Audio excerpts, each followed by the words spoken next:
Thank you, Chan. I will follow you back later. Thank you. I'll do it now. I think I can do it now. There we go.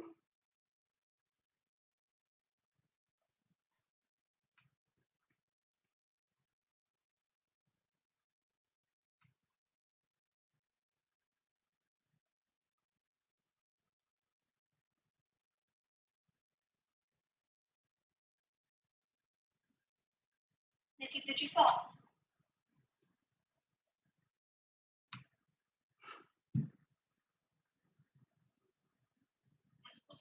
Ciao.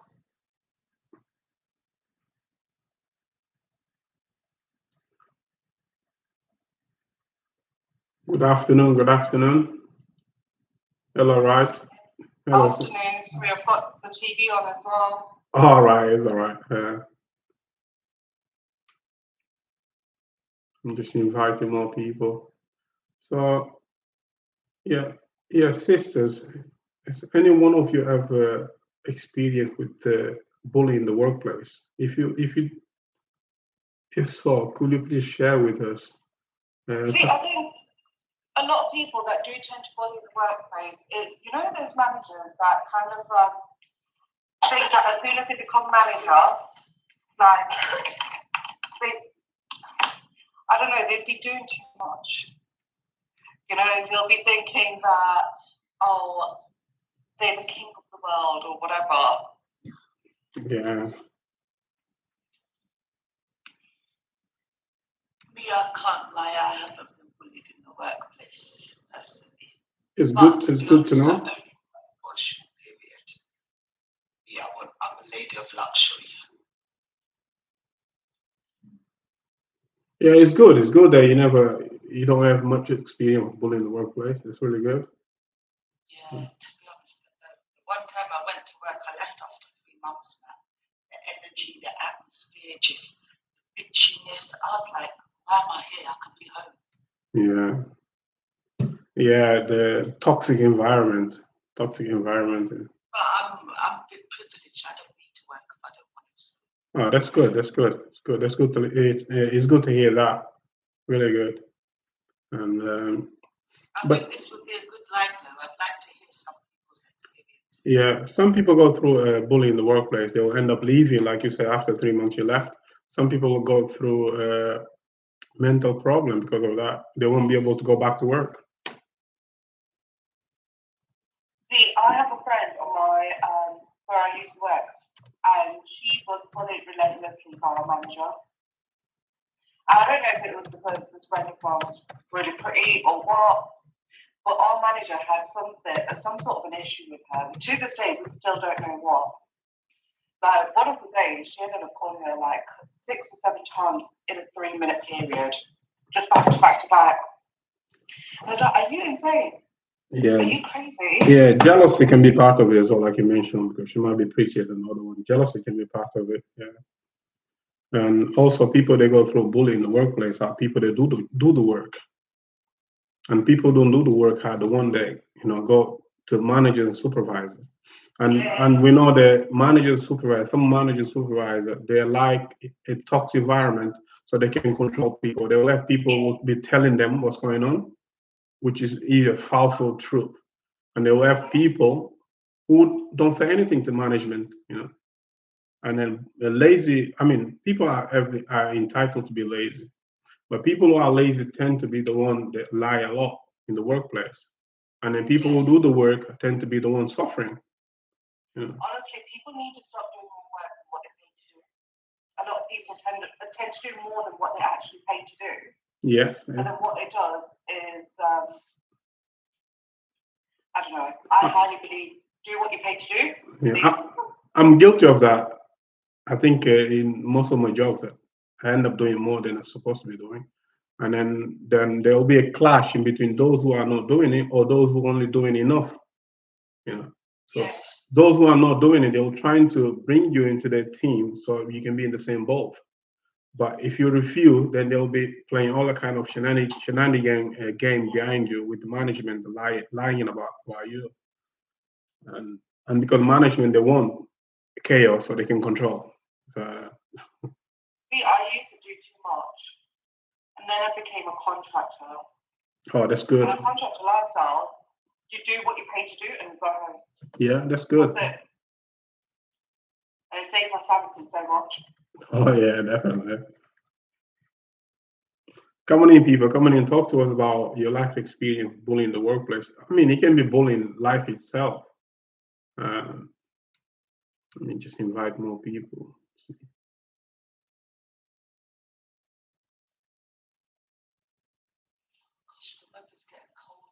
Yeah, I mean the sun is just going down now. So.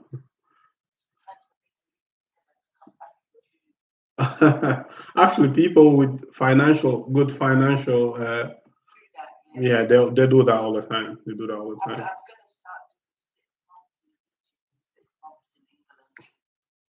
Well, yeah, when he's. Can't lie, I'm low-key jealous. Yeah, I need to get out. Do you know what? I think, honestly, I'm at a stage now where I'm like, you wish you could change the country, you wish you could help, but really, what can we do? I might as well get out of it before it goes ballistic. Well, yeah, I mean, that's why that's why being financial free is a good thing.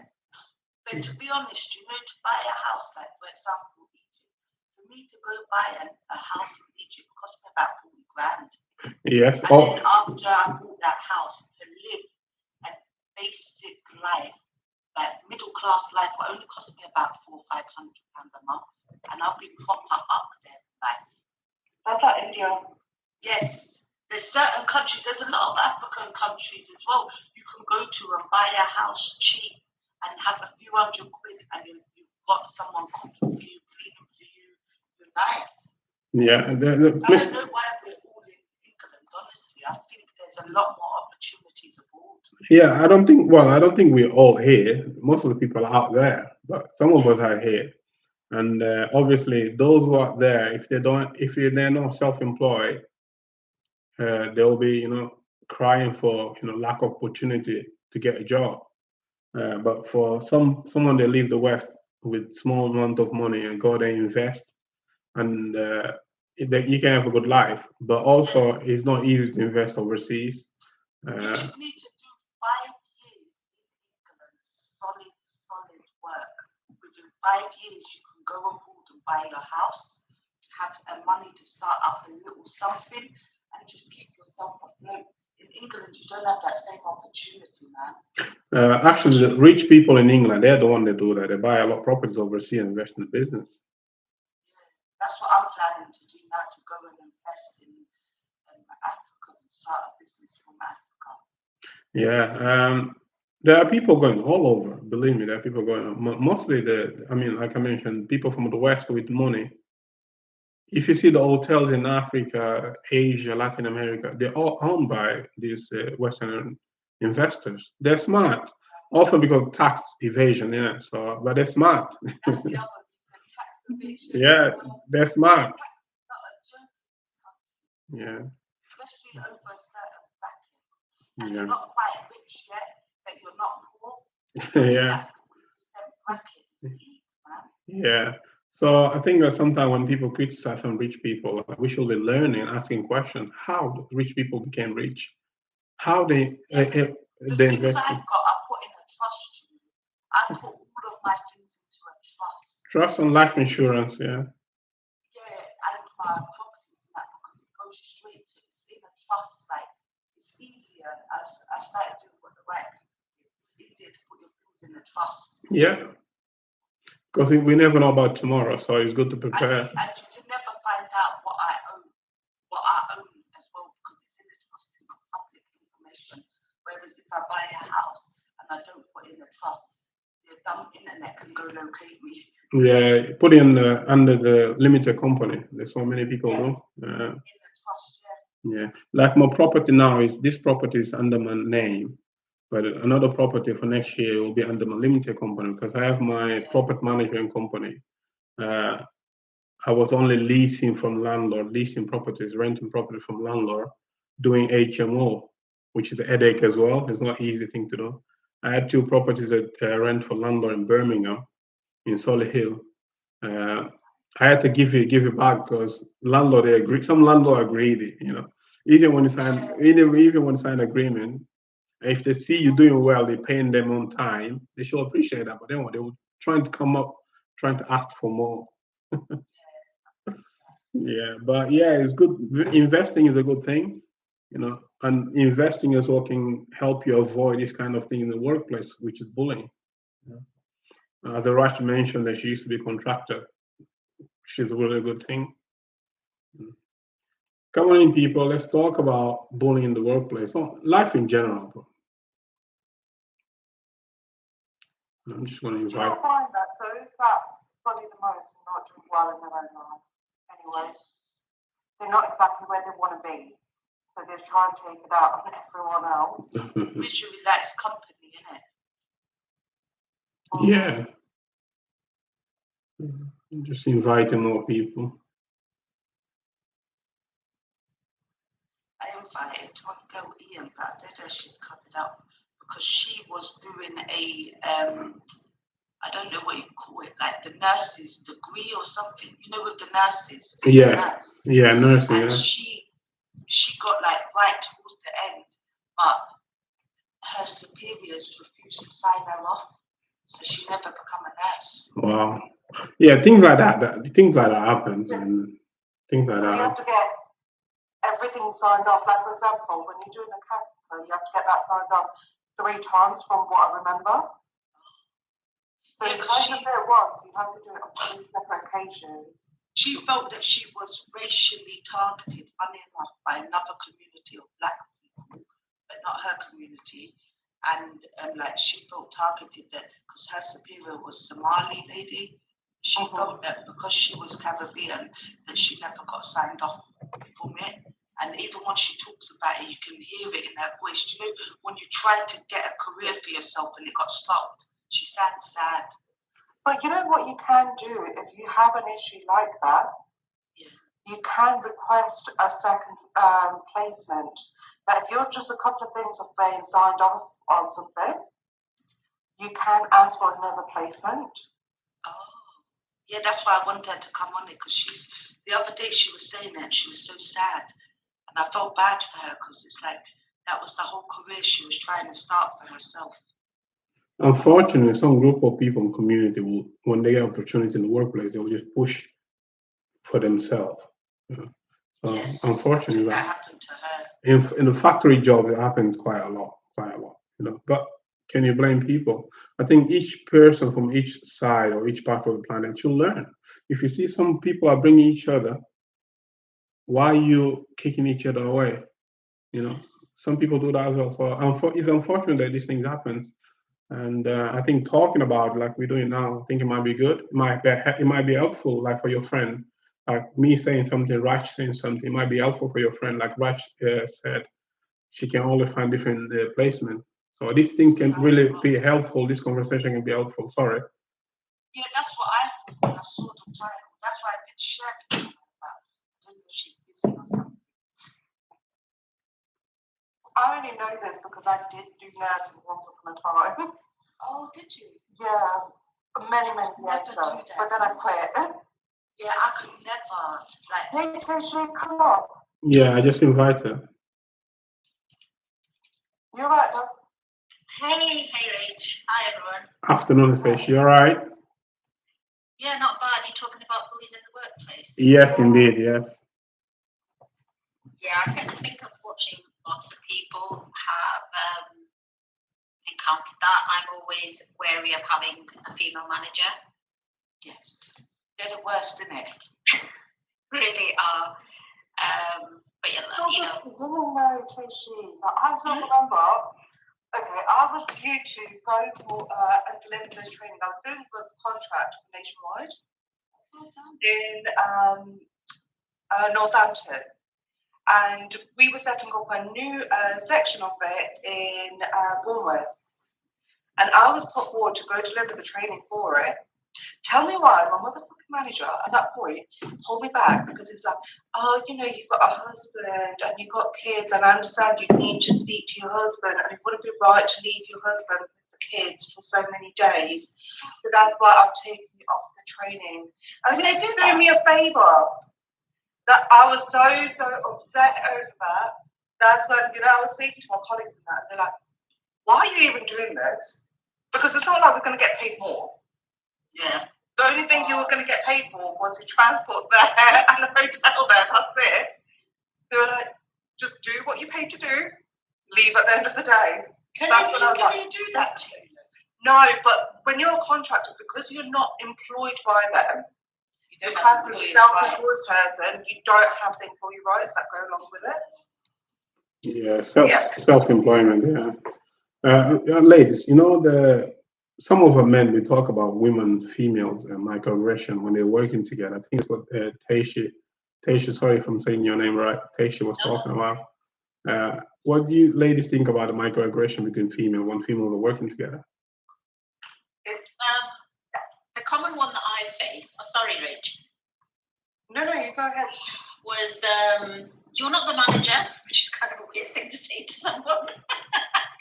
I've never understood that. So sometimes, obviously, the manager in my old job would appoint a deputy while they're away.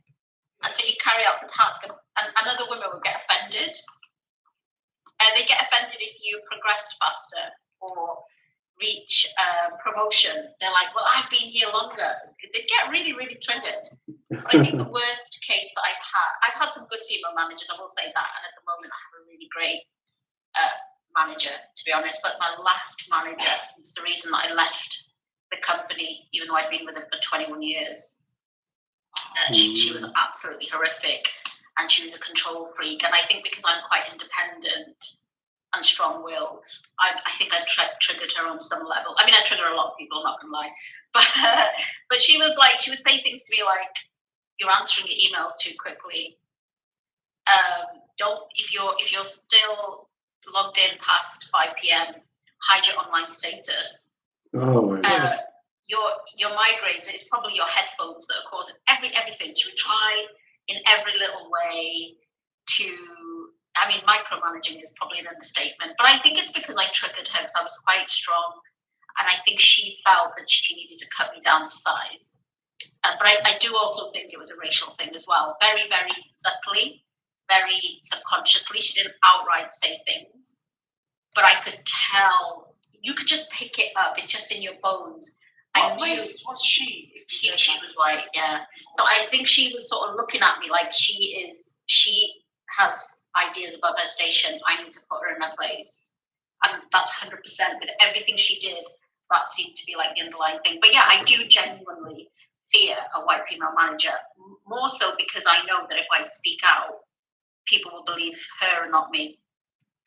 See, all the managers that I've had, I've only ever had an issue with one manager. I'm all right, considering. How are you? But come on. Anyway, as I was saying, I've had some really, really lovely managers, both men and women. I've had two really shit managers. The man that I was speaking about, he was a man of colour. And the other manager that I had, which was really shit, she was a woman of colour. It be our own people, guys. It really be our own people. And it can be even worse when it happens. Well, maybe you've got a point. I've always, unfortunately, well, I shouldn't say unfortunately, but as it happens, I've always predominantly lived in predominantly white area. So I don't think I've ever had the chance. Yeah. So maybe I would have a different point of view, right? I don't know. Yeah, because I do find, like, sometimes I do find your own race, like a select few of them can be just as bad. Like me, I'm not going to say what two races, but there are two races when I go into, like, professional settings, not shops, but if I need to go, I don't know, housing, or you need to go to the bank or somewhere, I skip them. I let people go in front so I can get a different race. Because sometimes I just feel that you get more, I don't know. Considering I agree, it's always more effective to just give 80% effort wise. I will say something though. Whenever I speak to customer service and they're based in India, I can see they've read my name. They're like, nah, she ain't important. And I do. They just pronounce my name. I've had some of them shout at me in the past because I know they're looking at my name and thinking, you know, she's just a South Asian or whatever they're thinking. I don't know. But yeah, I mean, listen. For all I know, a person that is non-South Asian might get similar treatment. But I do feel like they look at your name and they kind of think you're not important. I don't have to make an effort for you. Yeah, they do look at the name because my aunt told me I named one of my kids Hamza.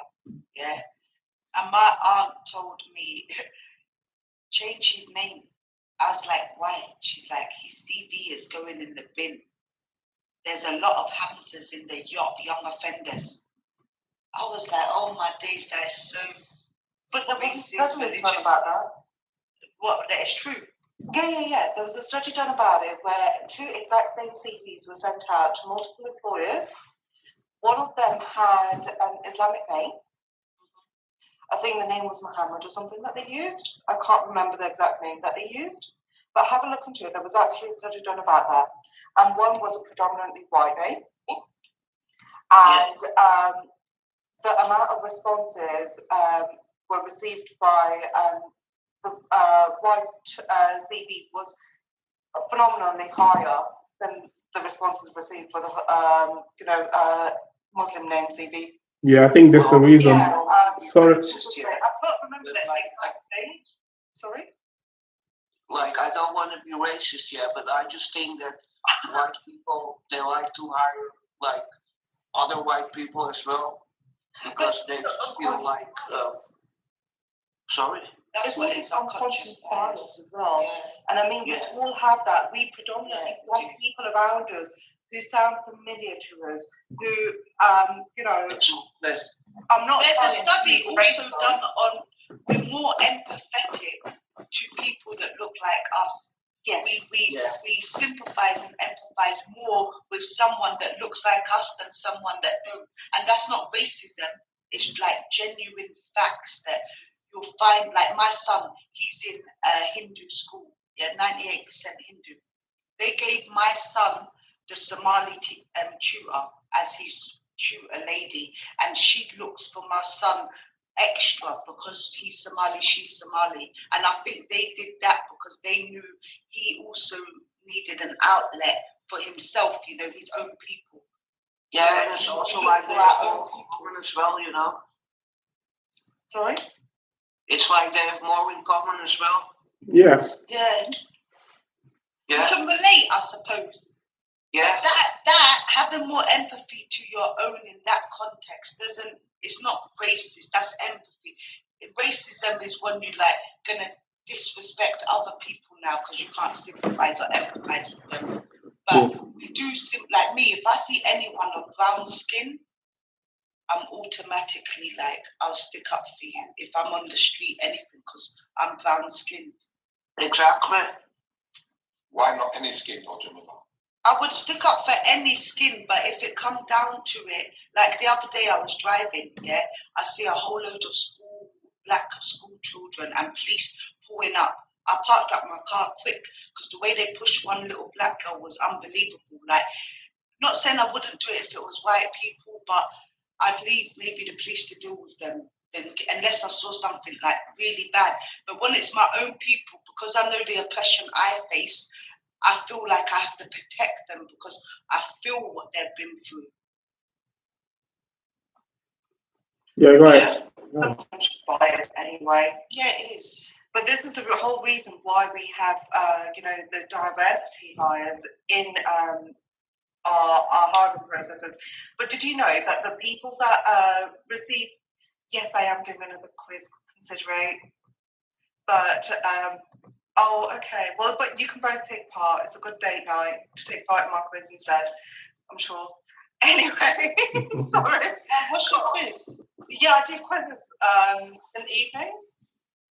Oh, I might do it Long range, Yes. What time? It's about 9, isn't it? Something like that. Yeah, it'll be about 9. I'm bad at them, but my husband, he's good at quizzing. You both can take part. Yeah, I think I might tonight. Something to do. As I was saying, the people that benefit from diversity hires the most is actually predominantly white women. Oh, yes. Yes. What they Wait, what do you mean? Women Like are they, the first group too. Well, when you think about it, right, the first thing that they had to level up was the balance between male and female, because obviously there was a lot of men at the top position. So the easiest quota to fill is to balance it up. It goes the same way around, by the way. If you had too many women, you'd have to try and get more men in. But because of the way it is, if you think about it, the demographic that they're going to catch up on the fastest are going to be white women. That's just, because obviously there will be a lot. Can I ask the women a question? Do you think a little bit, yeah? And this ain't religion. It's nothing to do with religion. It's just like women. I'm just talking to women of all religions. Do you think a little bit we've emasculated the male race in Britain? I don't think we've done it. I think not us, but in society, not independently. But do you think in society in Britain right now, the men are a little bit emasculated? But they're doing it to themselves, because somebody else's equality or power shouldn't diminish you. If that's how you feel about it and that's how it's presenting, why is somebody having that men are in their divine feminine energy at the moment? What makes you say that, Lorraine? Okay, so let me explain what makes me say that. And I'm talking on men in general, so if it doesn't apply to you, then you're not part of the group, okay? People that take it personal, don't worry about it. I'm just So, the way that I see it, okay, is all of a sudden that chivalry's gone out the window. They get very offended with the fact that, we wanted equality. So anytime people are going out on date, they'll be like, oh, let's go 50-50. What happened to feminism? I'm a feminist when it comes to this, or I'm a feminist when it comes to that. And it's like they pick and choose. Like if you look how it really, truly look at the dating world right now, because I don't know if you're single, but I am. And when I look in the dating world, it's like every man that I come across, he seems to be in this divine feminine energy, one way or another. Do you say that because they want to go 50-50? Not just that. Not just that. It's like they don't want Can I ask a question, Ray? Yeah. If we as women sit and say, do you know what? We want to be equal to a man, then a woman that wants to be equal with a man should go 50-50. No man can go 50-50 with me because I don't want to be equal to a man. No, see, That's I me want to be independently. equal, but within our own roles. Like I want to be taking care of the house. Yes. Leave that shit to me. Yeah. You go make the money. That's 50-50 in my eyes. Yeah. Thank you, You see Peter. where I'm coming from? Yeah. See, that I can relate with because That's not the 50-50 that they be wanting there. They want people to be paying like half the rent or whatever. It's like this one girl that I went on a date with, okay? He sounded amazing. He sounded like he had his life together. We literally spoke for a couple of days before we met up. And it's like the day that we met up, it's like, I don't know how to explain it. He didn't even ask to go 50-50 or nothing like that. But it's like, the way that they talk and the way that they be moving, like there's something like very feminine about it. And I was like, I'm going to put a picture up in a minute. It'll probably explain it. But here's the thing. They do want a mother, a lover, a nurse, a therapist, a bank, a loan. And it's like, oh my God, can you just stop? This is not attractive. You know what? The bank and the loan, I take that out. The rest I don't think it all boils down to finance. As women, we can do the rest of it though. We can be a nurturer like a mother. There's my picture that's going to trigger people, sorry. We can be like, as women, there's nothing wrong being like that, I think. Like me personally, I think a little bit, like it's just my opinion. And I think women wanting all their rights is good because as women we should have rights. But what I do think is we've undercut ourselves. Or this is just how I perceive it, because I think as women, yes, we should be able to work if we want to work. Like I'm not saying women shouldn't work their roles at home. No. If women want to go work, go work. But I think it should be an option for a woman. We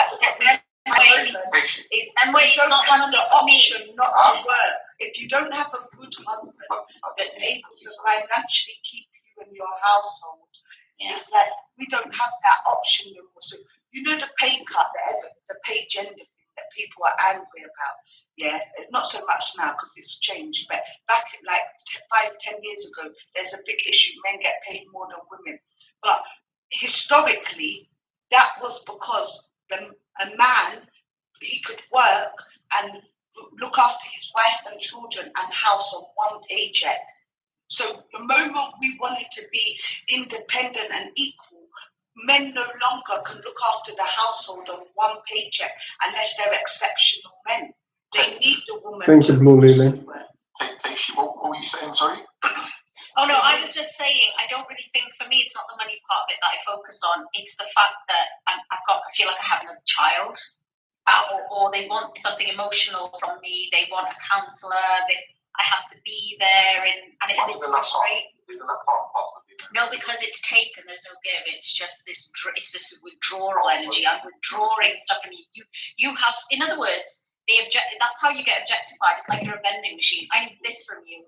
I need that from you. I'm coming to you for this, and I hate it. Yeah, go ahead, M-Way. Yeah, so do you know what it is? I think these relationships now have been turned into like business propositions as opposed to being actual relationships. Yes. You see what I'm saying? So the problem is, I think, well, it's not really a problem, but women have been empowered to a certain degree where they can self-sustain. So I think now, because we live in more of a balanced society, a man is seen as more of a burden. So whereas before, the exchanges were more balanced as well. So like you rightly pointed out, women in previous, sorry. Yeah, go on, sorry. Women in previous eras have had their own businesses, they've done stuff like that, and there wasn't this level of, I agree, I think men do feel emasculated. I think that's why we're seeing the rise of people like Andrew Tate and other people like that, because they are providing a service to the people, these men that feel disenfranchised. But the point is, there have been different eras throughout human history where women have had their own businesses and been in charge of their own stuff, and men haven't felt like this. I don't understand where this is coming from. This is obviously a blind spot for me. I just don't know why they just can't sit and coexist and be partners without feeling. And I'm going to tell you one more thing. A lot of men feel in competition, especially if you're a woman that has a voice. They get competitive with you, and I find that, again, very off-putting. Do you think that men sometimes behave like that because it's like a male's genetic makeup to feel like he's the provider, he's the one caring? So if a woman is providing everything, a little bit, I feel they get emasculated. No, we've come from a patriarchal society, and we're kind of in a transition period now, which is why there's so much infighting, I think. So a lot of men culturally, they're brought up in patriarchal societies. I think the majority of us come from patriarchal societies where your dad went out and worked and became the breadwinner, and your mum would stay at home and nurture, look after the kids, take them to school, etc., etc. So it's more motherly duties or domesticated duties, as because that's what my husband wanted me, his wife, to do. He wanted a wife that, you look after the kids, you stay at home, and he goes out to work. Me, I'm very happy doing that. Yeah, no. Some women do still feel happy doing that because, again, culture is the environment you grew up around. So if you saw your mum doing that, it's not that you're so much more inclined to doing it, but it's just easier to do because it's kind of in your subconscious. Like, look, my mum used to do this, and she kind of taught me how to cook. And my dad, I was brought up in care. So who I call mum and dad, they're from Barbados, yeah. My dad, he told me from young, be proud of your duties as a woman. Like, be proud.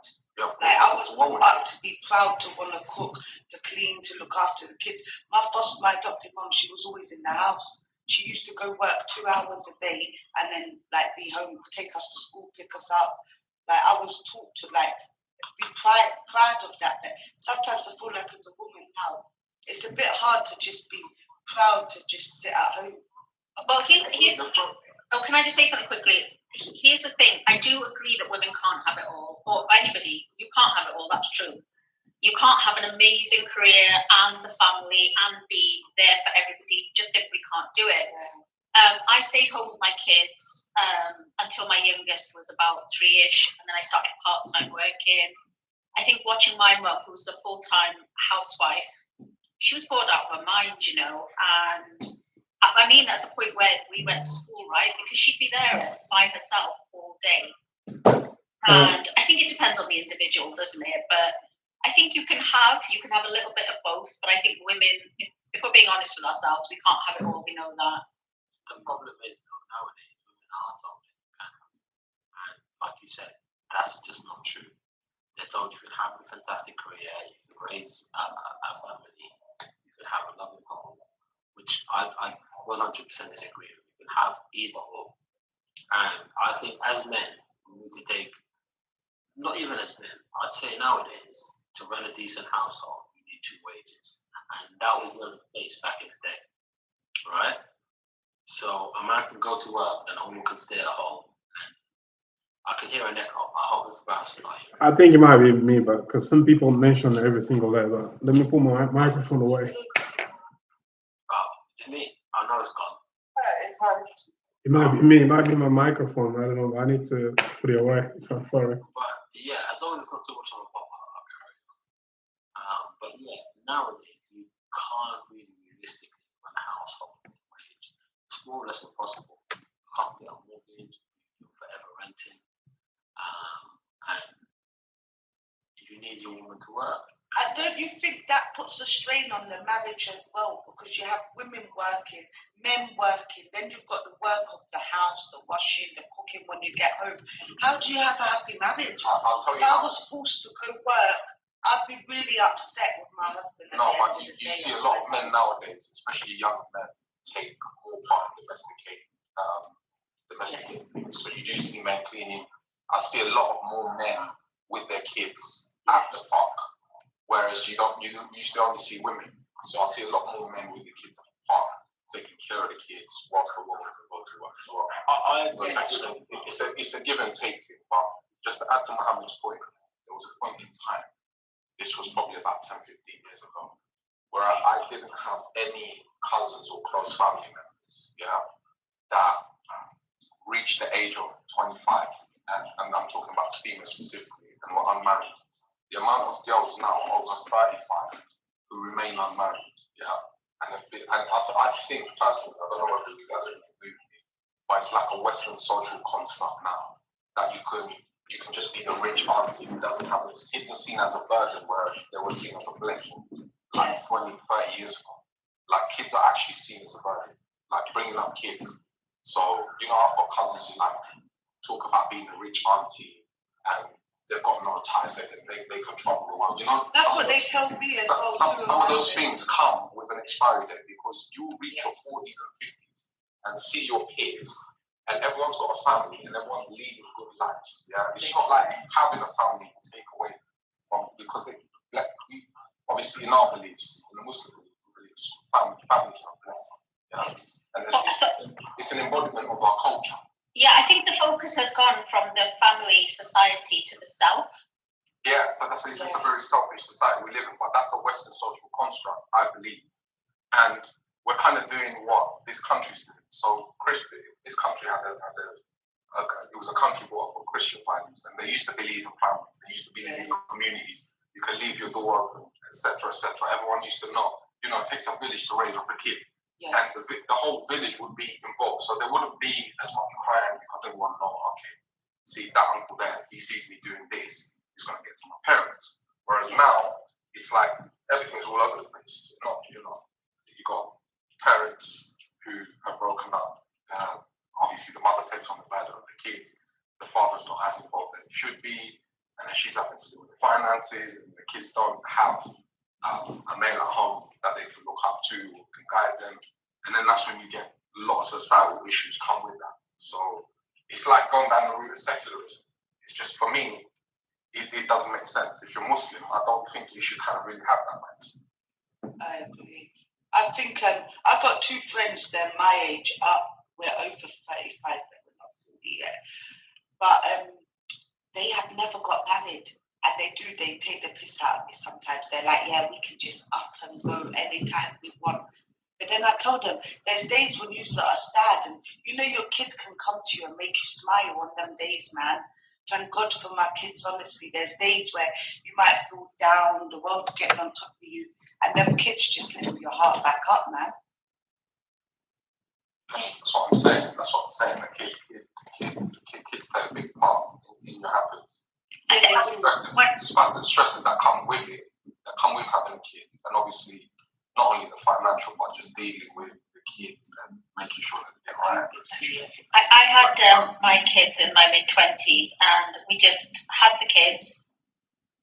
We didn't think about budgets or expensive stuff, and we just got on with it, right? But these days, you will hear, even on the news, they'll announce it on the radio, I mean, like when you're in the car, and they'll be like, the average cost of raising a child in the UK is over £100,000. That's going to put, this was about a few years ago, that's going to put people off, because people... What, is that in a lifetime or a year? In a lifetime. In a lifetime. But what I mean is, if you tell people that, you're subliminally telling them, you can't do this, you can't afford to have children. Especially when you're in terms of like economic difficulty as well. You tell someone that, they're already trying to, people already living paycheck to paycheck, you know. That's, a lot of people one paycheck away from not having a roof over their head, or depending on the state to come and help them. So you tell them they've got one extra burden. Obviously, I mean, psychologically, it's going to play sort of a little game with them where it's like, oh, I'm taking on an additional burden. Whereas we believe that risk comes from God, you know, sustenance comes from God.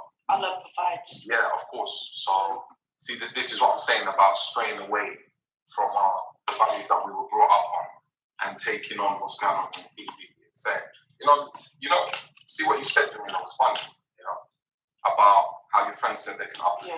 Yeah. Because how many times, realistically, even with a good job, how many times you're going to go away in a year? Or how many of your friends would you say in your current social circle, that don't have kids? There'll probably be one or two that can just up and leave and go anywhere, you know. And that, like I said to you, that comes with an expiry date, because you'll be well into your 50s, you know. You'll be well into your 50s with nothing, and there'll be a big void there. And you'll have a flat to yourself. And then, do you know what I think happened to them, Em? I think, and my mum used to tell me from young as well, or like she wasn't even Muslim, nothing, but I think that's why Islam fits as well, because the way I was brought up, man. But, she used to tell me, pick when you're young, because sometimes you pick till you pick shit. Like, you get so old now, like my two friends, they're 37, you're old, late, not old, we're young still, but you know what I mean, we're mature women now, and now you've got no one to pick. Like, and if you do pick, you're picking probably the rubbish of, because you're like an older woman now. Yeah, well, you'll be picking someone who's probably already been in a relationship and has kids. You've done all of that already, You've done all of that already, Or you're not gonna pick at all. Like one of my friends, she actually wants marriage and kids, but she can't find no one. The other one, I told her, your list is unrealistic. Any man look at you now, not to be rude, even myself, they're gonna, and you haven't had a kid, they're gonna automatically be like, you're 37, like, oh, can you give me a kid? Yeah, of course, absolutely. But do men of that demographic actually even want children? No, not really, because they will probably already have children and are looking for a relationship where they don't. It's more partnership. Yes, it's more of a partnership. Yes. But at the same time, like you pointed out earlier on, is a woman, especially a woman who's been living on her own, is she going to accept the fact that you need to go on a Saturday and Sunday to see your kids? Yes. Never had to think about it. I think from the people that I know, they have their sort of red lines where what's appropriate, what's too much, when it's taken over. In other words, the person that I'm thinking of, the children in the other relationship were encroaching on her relationship with this guy. Well, the children are always going to come first, though, aren't they? Well, they should do, that's true. So that's the thing. I think women, when we're young, we need to. See, I don't think it always works when you pick so young as well. I got married when I was 19, and believe me, I picked shit. What about 25? Like not teenager, but if you get, I think at 25. Yeah, I think 25 is a realistic age group. You settle down because you're a bit more mature. You've finished studying and all of that. And I think sometimes what happens is when we pick men or women that we're not compatible with, because what I think with a man, they always have to be like they are more. I don't know how to explain it. They're the alpha. Yeah.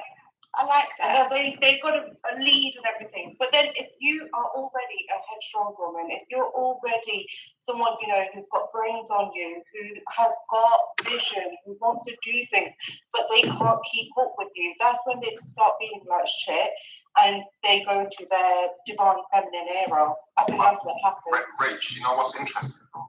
Go on. I've spoke to loads of men about this. Yeah. Mm-hmm. You know, a single woman who actually has had kids, like a divorcee, or maybe let's say a widow, is far more desirable than, like, let's say one of Jamila's friends, like who's just single and is of a certain age. Yes. Yeah, but see, having gone through the experience that I've gone through, I would very highly unlikely want to go through a marriage again. Honestly. Why? How old My are you? life is simpler without a man in it, Jamila. I promise. Yeah, no, you say that now, but I'm just saying. No, I've been Companion, single for forget 9 years. Oh my God, 9 years. And I companionship. thrive in it. Let me explain myself, okay? Yeah. I don't have to think about nothing besides my kids. When I'm thinking about, what shall I make for food? If I feel like making beans on toast for dinner, guess what? I can do that. I don't have to think, is my man going to be okay eating this? Yeah, but my husband, sometimes, I'm not going to lie to you, I cook mainly home cooked food most days, but one day a week is takeaway and date. One day a week is frozen food, so I put the burgers in, the chips in, the beans. Like, I think a relationship, I think this is what we forget as well. Like, when I was younger, I've been married more than once. When I was younger, you picked out of lust more than understanding what marriage meant. I got married. I didn't understand it. But see, I got married to my ex-husband because I thought, he's a good man. What made him good in your eyes? Like, we were friends for a few years before we got into a relationship and we got married. But the problem that we had was I was running, but he couldn't catch up. But why? This is the problem. I don't think we need to compete with our men, and I don't think they should compete with us. If a man has an ambitious wife, you know she's ambitious before you got with her. Support her ambition. This is it. But if a man is not equally ambitious or more ambitious, I don't think a relationship can work. Ambitious in what way? As in career focus? Everything in life, okay, and way that I had visions for myself. We were brought up completely differently. He was, his family at the time where, they live, paycheck to paycheck. My family were never like that. We were taught to invest and save and all of that. All right. So our upbringing was very different. But couldn't you have taught him your values? Babe, I tried. I promise you, I tried. He was the first person in his house, in his household, to have ever owned a house. Oh, good for him. Because of me. Yeah. Well, there's a great woman. Because of me. But it's like, there's only so much. I think what it was for me is there was too much masculine energy from myself. Because I had no choice but to give that. It's not masculine energy, that's just focus. No, not just in regards to that. Like I said, we got married young. I was doing my nursing when we got married. I stopped my nursing, and he went to uni. I worked throughout it. He don't have no student debt. Because the way I saw it is, our money is our money. Why are we going to get into debt, student debt, when I could be working and providing that?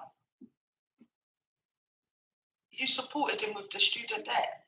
Well, no, we paid the fees up front. Because I worked my ass off. Good for you. But then what it did is it kind of, I don't know if it was because of that being lazy or what, but it's like, it wasn't the same. And it could be different upbringings or whatever. So it's like, when I told you, like, when I left that space, I had so much breathing space and I felt so free that the whole idea of, trying to live with somebody else now, it just, it creeps me out a little bit. Maybe it'll be different once my children grow up a little bit. But another thing I don't want to be doing is, bringing people in and out of my children's lives. They've got to have something. Yeah, they've got to have something. And it's like, I've not met anyone who I have thought has been worthy of it being introduced to my children in that way. So maybe it's because of that I don't see myself settling down again. I'm not sure. I'm not gonna lie, one of my other friends, she got married like me young. Her eldest now is 16, the other child's 15. She's at a stage now, obviously her kids will be off to uni in a couple of years, that she's looking for a marriage, but a marriage not to have children with, a marriage to live life with now. Because her kids are gonna leave the home, so I understand that. Me, I don't know, I think because I was brought up in foster care, I just love the idea of a home, a man, kids. I think it's because I didn't have, like, obviously I had mum and dad, but they weren't my birth mum and dad. So you always know, like, you have that sense of feeling in that home. But I always wanted like a man, a woman, kids, that family unit, because I never really got it. Yeah, so I think things these days are quite transient. People are looking for Mr. or Mrs. right now, and this is the problem, everything's very transient, it's very transactional. What can you do for me? How, it's just, I don't know. And like, I think I sort of agree with Rach. I've been single for 10 years by choice. And I'm like, I don't know if I can be asked, I'm scared. I am literally scared. Are your children still young? No, they're adults. Oh, so you could now, if you wanted, like, have an adult, like I'm terrified. They terrify me. They literally terrify me. I don't know what evil they're going to bring into my life. Oh, no. See, I don't think men are predominantly, thinking, let me just go and mess up this person's life. I honestly don't think that. I love men. I think they're great. I just think I haven't found someone who can either match my pace or can, run faster than me in regards to that. I need someone who can be the man, and that's it. Without me having to, make myself smaller, because I will not make myself smaller. Yeah. I think for me, by the way, I think this is just the last thing I'm going to say on it. For a lot of it, I do use my mum and dad as the template. They're still not married. I mean, look, they still fight, but they've had a long marriage. And when I think subconsciously I must be comparing men to my dad. I do that. And it's just not happening, Oh, okay. But my parents are still married too. And it's like, I've never heard my parents, when they argue, they're so petty that it'll be very petty arguments, but it's like they won't be shouting and screaming at each other. I've never heard them shout at each other, ever. Their arguments will be like, I think you guys brought up a good point. Can I just chime in on that? You guys said that you compare your like the people, the men that you meet to your dad a lot, and obviously your dad, I'm assuming, are good men who've held down your mothers and your families for a very long time. And it's funny because people always assume that women who have daddy problems tend to not get into healthy relationships or etc. But I think a lot of the time, women like us who've had a father figure, who've seen what a dad or a father should be, we have high standards. yes. So it's really difficult for us to actually settle down because we meet people and we're like, How realistic is that standard though? It's true because we compare it to how our dad loved us or how our dad was, if that makes sense. And there's Even so his much time. character. Just to counter that, it's almost see if you want a man to act like your dad, you'd have to be or share the same values as your mum. How many of these women are in the current day share the same values as their mum?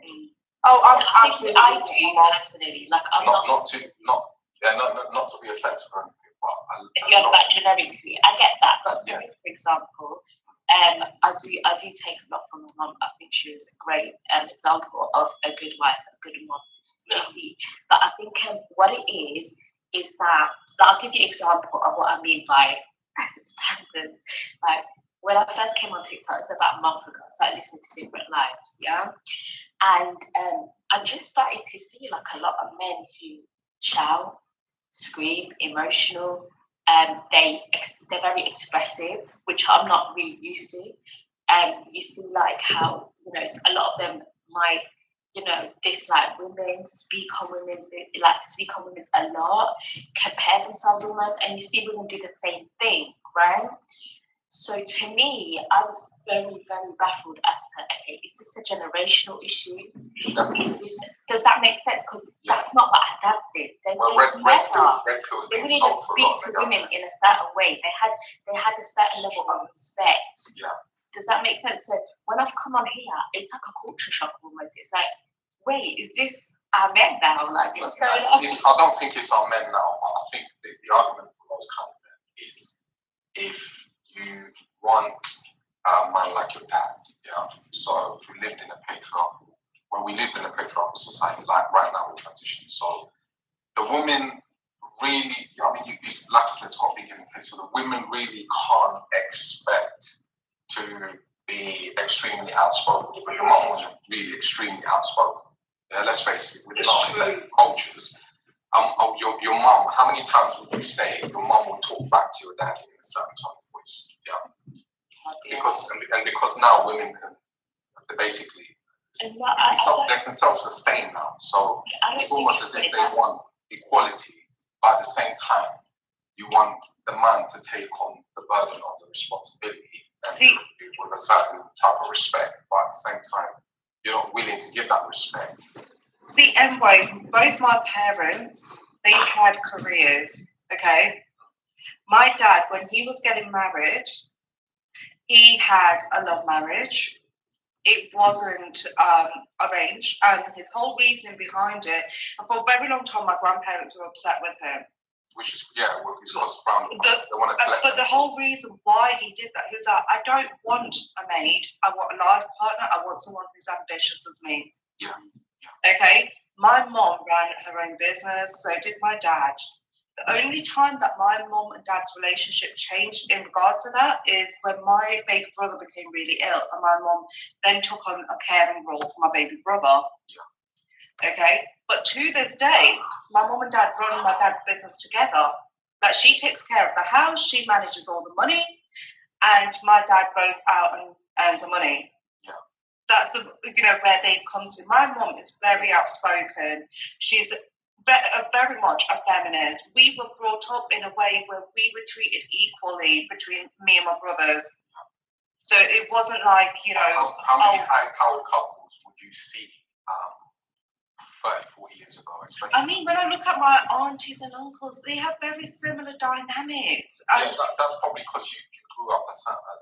Yeah, but I just find that a lot of people are not used to that, especially in our communities. Yeah, it's not as if the woman can't have It's a bit different. I wouldn't even say your community. I'm assuming you're Asian. I'm not Asian. Yeah. But I feel like there's a level of intimidation now when a woman is like how your mother was.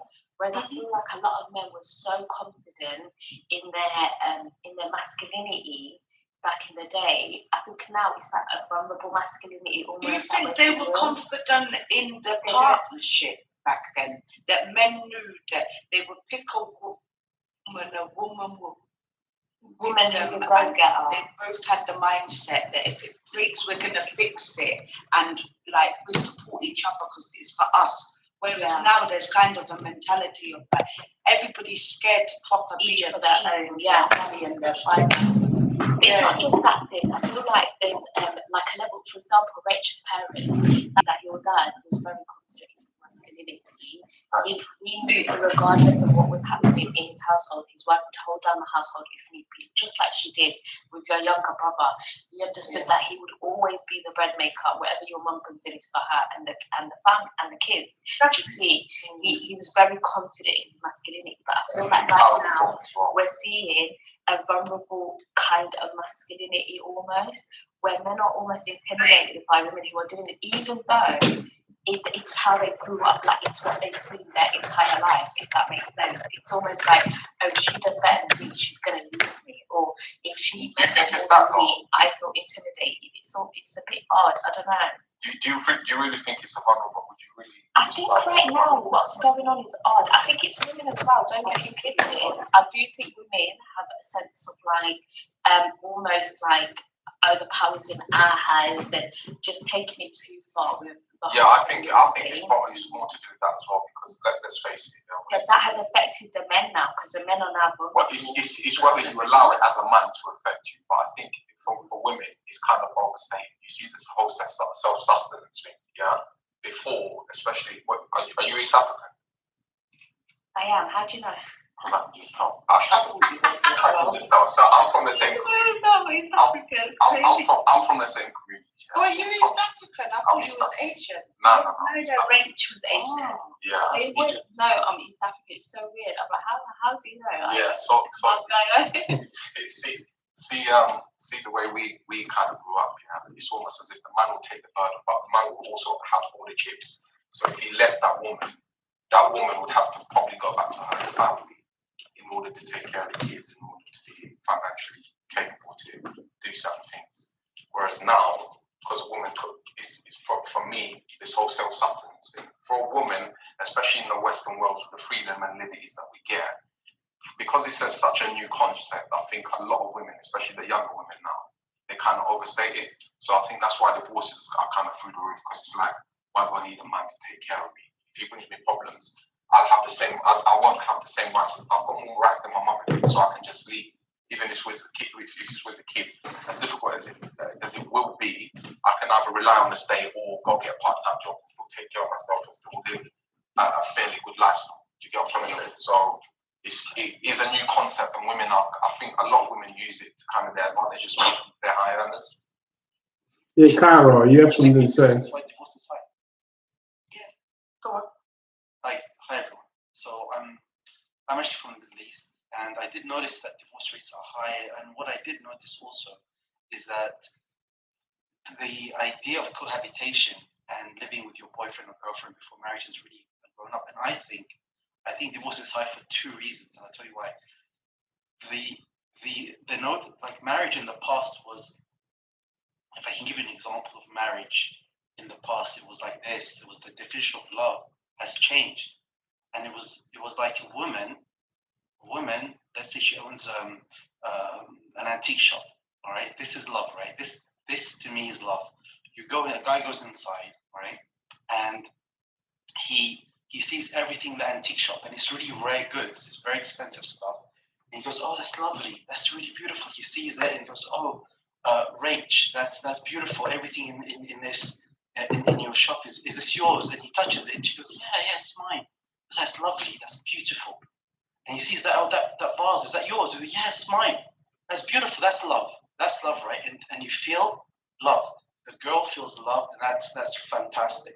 But what's respect then? If that's love, what's respect? Respect is, if you love it so much, pay for it. Pay for it with your life. Yes. And pay for it with your life is not free. It's not free, and you've given yourself to someone free, all right? And he's trying it out and says, no, that's not. When he gets married, let's say he gets married, right? Not to you, but to someone else. He knows that he's had you free. He knows he's had you free, and he says, well, I'm with this lady, all right? She's my wife now, but what difference did it make? You had a girlfriend, you gave me yourself free anyway. And it's so easy just to change you. Yeah. If you give me something free and I'm a nice person, you'll find it in the garbage. I didn't pay for it. The man, he has this sense in his head that for him to be a man, he needs to give something. That's how we think. Nothing's free. So you've really taken away the manlyhood, basically. This you give by giving yourself free to him.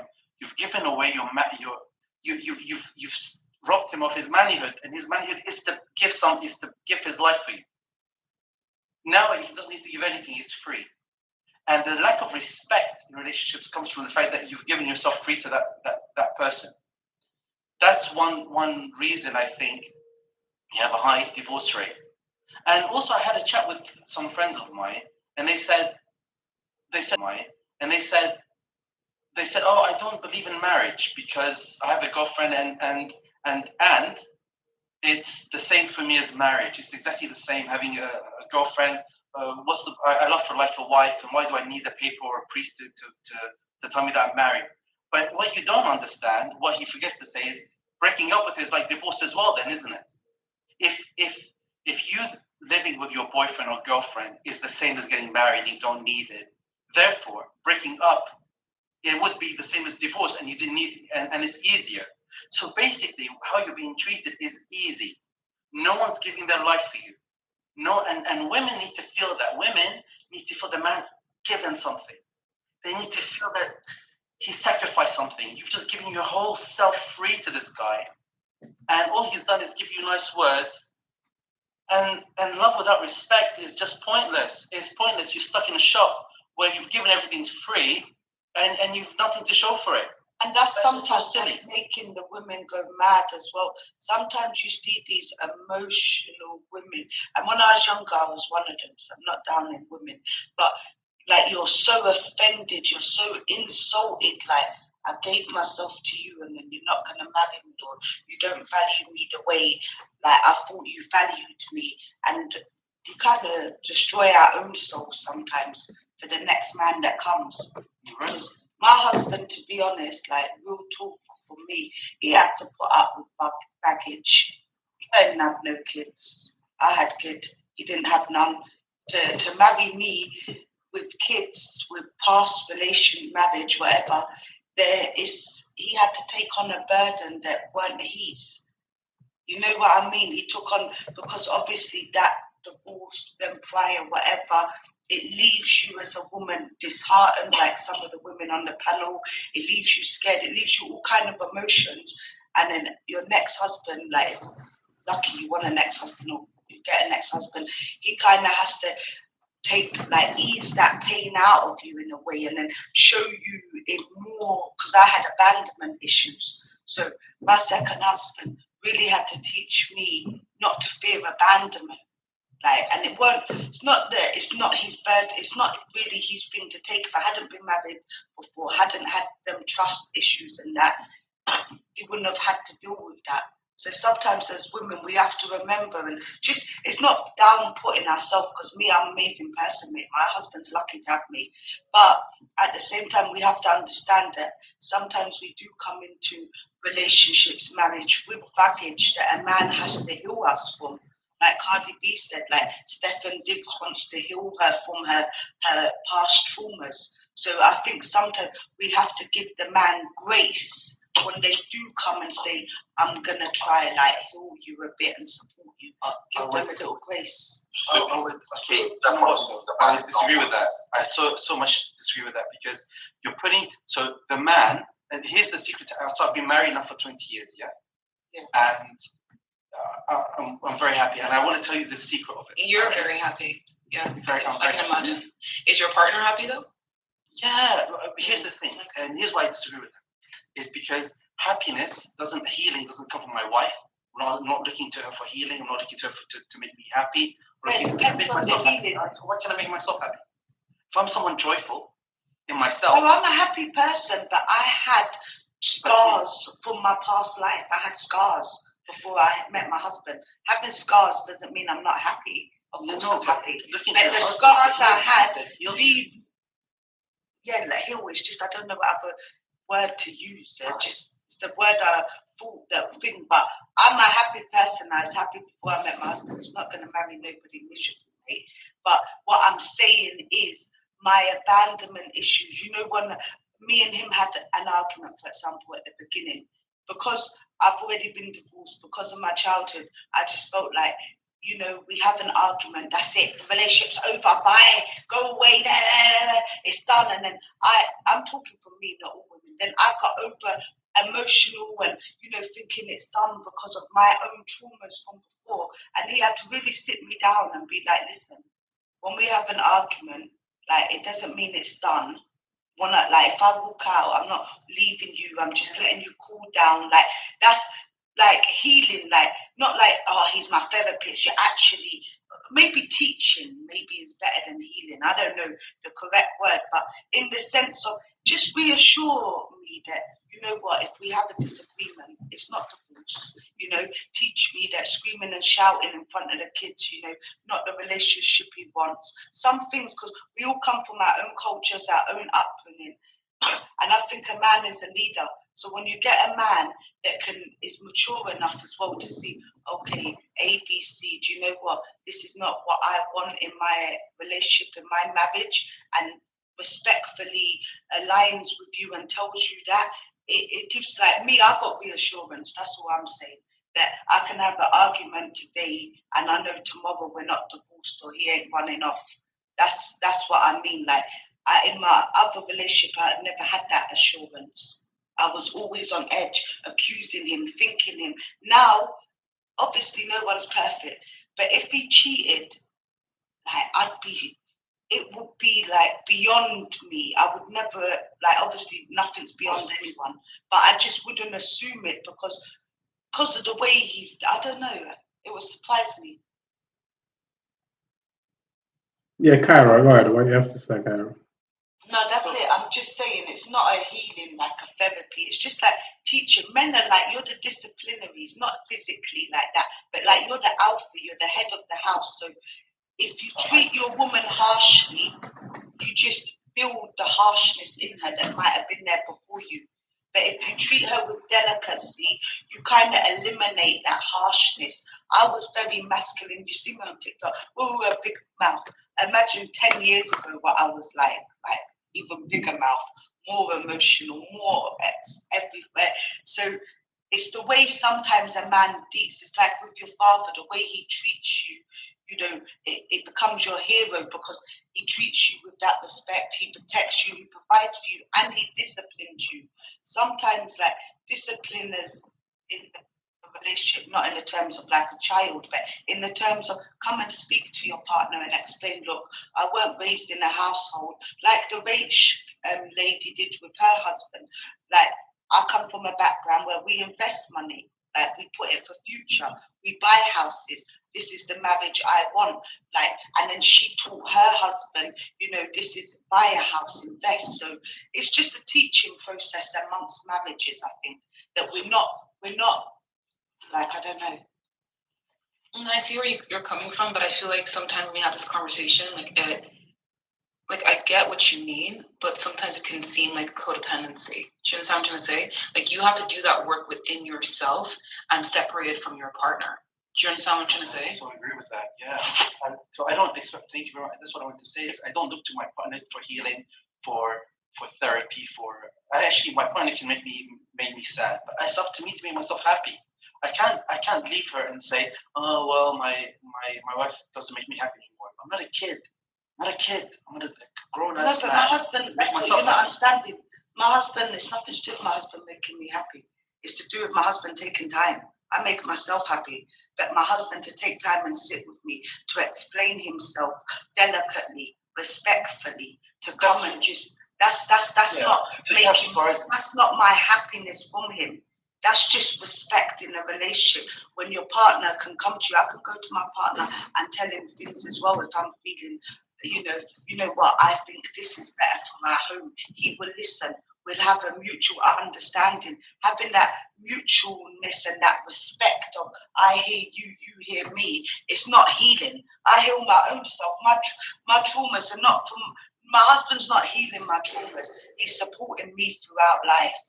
That's what it is. You're supporting me emotionally, mentally, physically, financially, and I'm supporting him the same way. Like, obviously, everybody grows up. Some people have issues with their parents. Everybody's got their own traumas outside that they bring in. A man might have mum issues, dad issues, like society issues. It's just a way of respecting each other and supporting each other. I don't think marriages support each other no more. I just want to, can I say the second point? So the first point was, as I said, is this idea of like the concept of marriage and love and respect, that I think the man needs to give something. That's the first thing. Second thing is this. and I'm being very careful what I'm saying. My wife is next to me. Because every marriage is a mistake. Hear me out. Just hear me out to the end. Every marriage is a mistake. The person you're with is not perfect for you. So it's like going on vacation. Imagine that you plan a vacation in your head. You want to go to Italy. I live in France, by the way. And so Italy's on the left. Spain is on the right.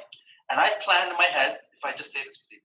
I plan in my head that I want to go to Italy. I dream about it. I think of Florence and Rome and all that. And I'm driving to Italy. Then I see the police. They say, "Oh, it's closed. It's closed." But I want to go on vacation. It's a vacation. I then decide to go to Spain. I go to Spain. I'm in Spain. Okay, I'm having a vacation in Spain. When I'm in Spain on vacation, I can't stop bitching about Italy and saying, "I wish I was in Italy." That's stupid. It's a vacation. Try and enjoy it. Make the most of it. Make the most of a bad situation. And it's a vacation, all right? If I'm in Italy, if I'm in Spain, I'm saying, I should be in Italy right now. That will make my wife miserable, make me miserable, everyone around me miserable. But if I say to myself, look, it didn't happen. The road to Italy was closed. Can I be happy in Spain?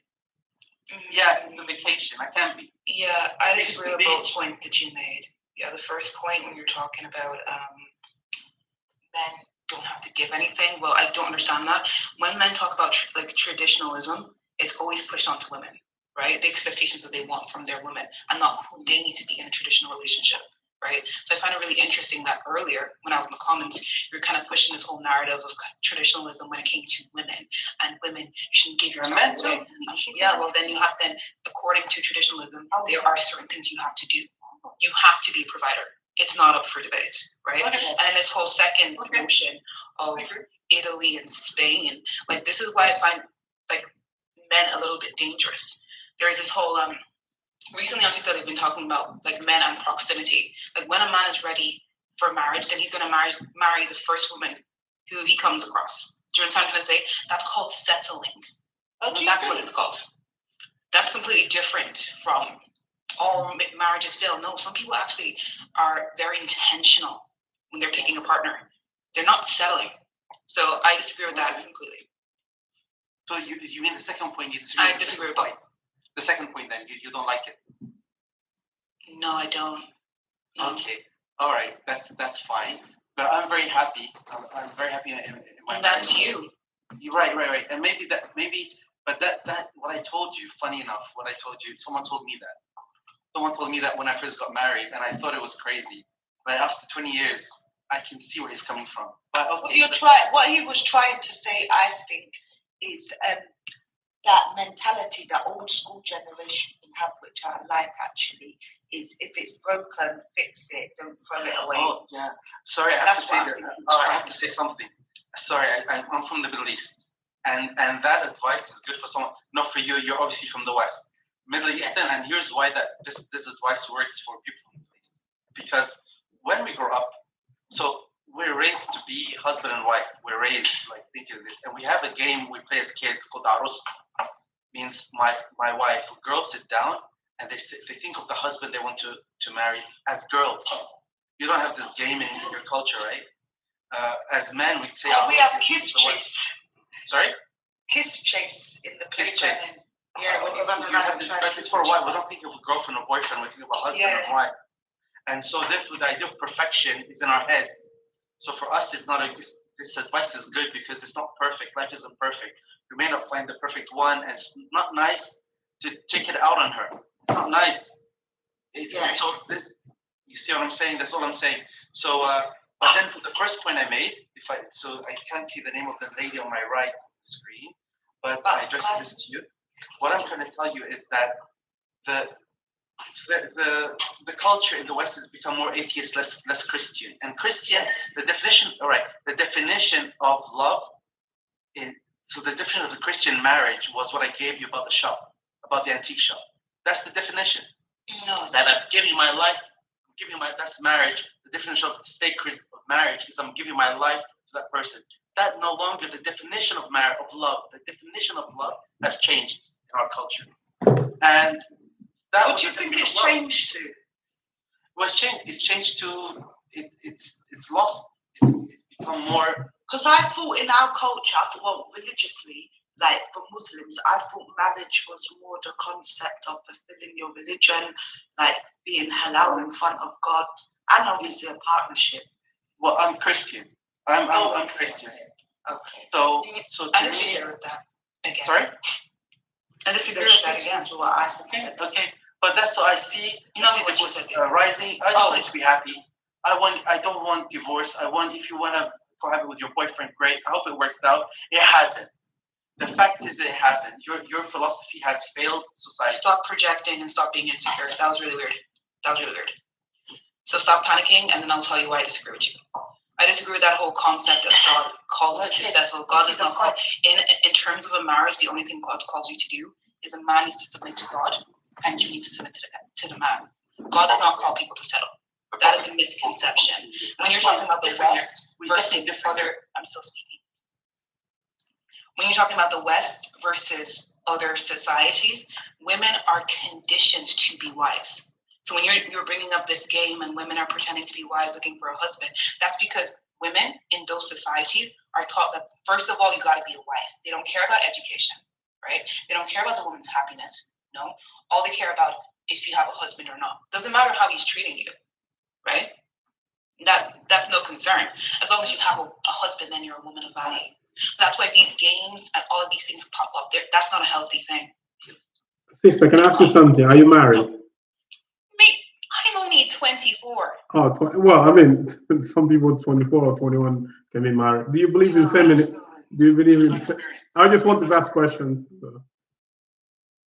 Do you believe in feminine? She's 24. She's the product. So she's the product of our generation, and the majority of our generation, of my generation, unfortunately, I'm old, is that they are mainly atheists. They're maybe. Well, that's not. Don't project onto me. That's not the case for me. I'm not projecting onto you. Okay, forget you. No, life is not about you. Oh, okay. Sister. I'm saying that there is that the culture. I think we can agree is more secular atheist, isn't it? In Europe, yeah. In Europe, yeah. Reap the fruit of your labor. This is what our generation has sown. And the result is 56% divorce. That's the result. Okay. If your philosophy works for you, great. I wish you nothing but happiness. Well, my philosophy is the Christian philosophy, sir. So unfortunately, our culture has failed in marriage. It's failed.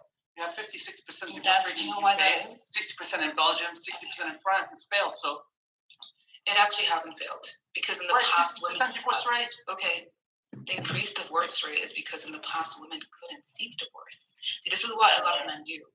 In the past, women weren't allowed to seek divorce. There was a taboo around divorce. Yes, exactly. There was a taboo. My friend, she's Catholic. She will never divorce her husband. Right. Thank you, Kyra. Even after he dies, she said she would never remarry after he dies. Kyra, she's making it seem oppressive when it is. Where women no, I'm not saying it's oppressive, but I've got a Catholic friend that will not. She's making it seem as if it's oppressive when it is. Oh, thanks for sharing, mate. In actual fact. That was good. Thanks for that. Anyway, like I was saying, in the past, oppressive when it's not. In the past, women weren't allowed to seek divorce. That's not an opinion. Stop speaking. That's not an opinion, that's fact. So when we're talking about this increased divorce rate, that's because women were being oppressed back in the day, right? And now women are no longer oppressed. If you're looking at the reasons, right, because they release this information, how people are getting divorced, it's mostly due to affair, and it's most affair, DV, or money. Those are the three main core reasons why people are getting divorced. So, yeah, Zero, do you think that's fair happening because men or women are working? Sorry. Don't say go look up. You have to See, this is the thing. This is the thing. When we have these conversations, I always notice the way a lot of these people from the Middle East act when a woman speaks.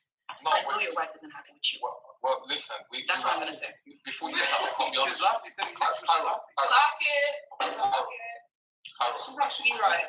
Can I just the way they get so triggered if you disagree with their opinion. It's an attack on well, that. you were the one triggered. The way you act I'm not married right now. Dear, you're not married. I don't don't need to be need that for specific. you. That's not a dig to me. My value doesn't come from a man, like your Yeah, wife's but value. how are you an expert in something you My never value indulge does not come from a man. I don't in? care. I would You've never never settle. indulged in it, but And you're a I've never women settled for empowerment you. coach. That's a fact. You're a Do women you know what? I empowerment think, coach. no, do you know what? Guys, can you one each time, please, guys. One at each time, guys, I please. think we should ask her where the views come from instead of criticizing. She No, we're might. not criticizing her at all. Jamila, we were having a very productive conversation before she And turned then up you got and talked offended. about oppression. Then you got And then she offended. came I up never and mentioned to be some women empowerment coach. I Talking never about actually people mentioned from the Middle oppression. East. People I from the mentioned Middle facts. East are so oppressed. That was They That's have what marriage absolutely- is, though. That's a That's whole what myth. marriage is. That's a myth. You've been programmed to That's think not that. an opinion. The That's guy I is say clearly in a happy marriage. And let me. Sorry, the facts hurt your feelings. So Sorry, what the facts hurt your feelings. I you're don't care. talking absolute dribble. You don't know what Okay. you're way out of Okay, you're all right. way Well, out of marriage your depth. itself. Can I Way say out. something? Let's- Hello? That's the Hi. reality. All right, can I say something? Yeah. All right, so I can't see the main screen, but what you lot seem to be talking about is like marriage. Right.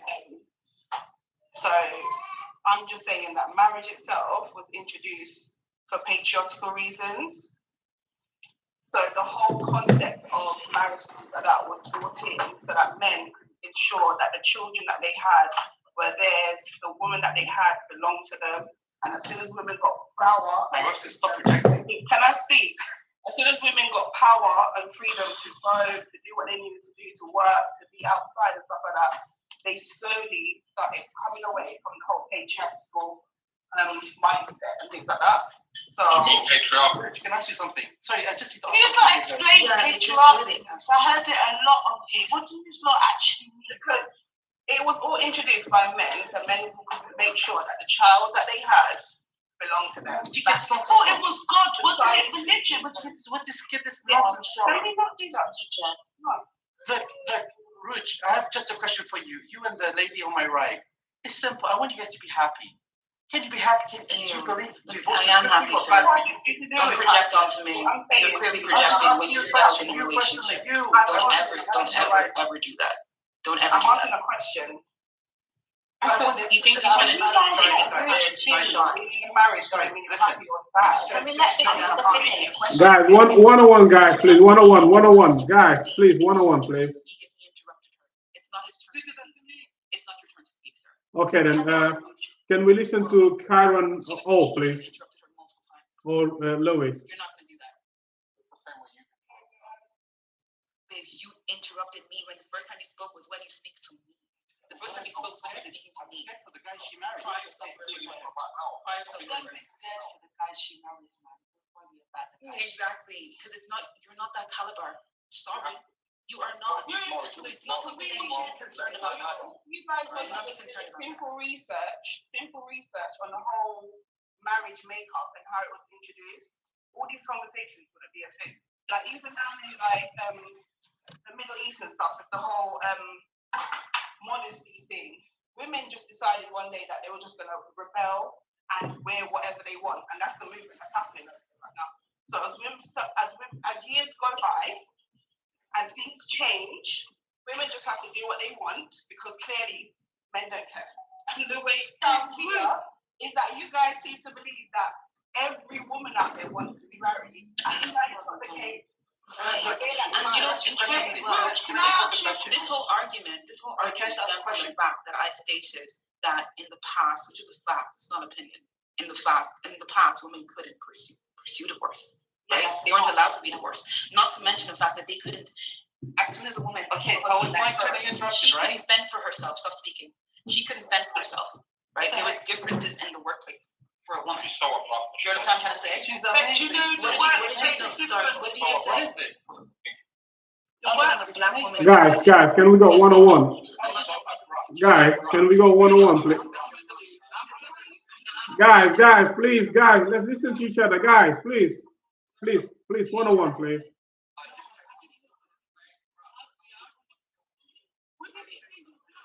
Guys, oh my days. Guys.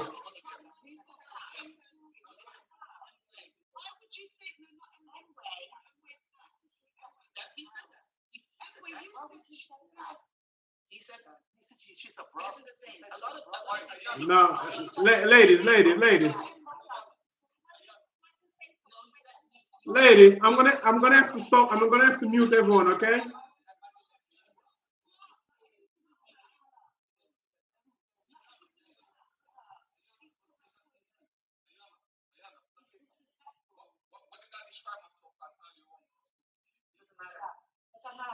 I said I was East African, did I not?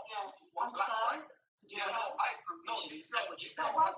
Sisters, can we please? Brom. Ayana, he didn't say that, Ayana. Guys, can we just change? Can we stop? Can we stop for a minute, please? Yeah, Brooke. Yeah, you said Abrumt. Yeah. Yeah, he did.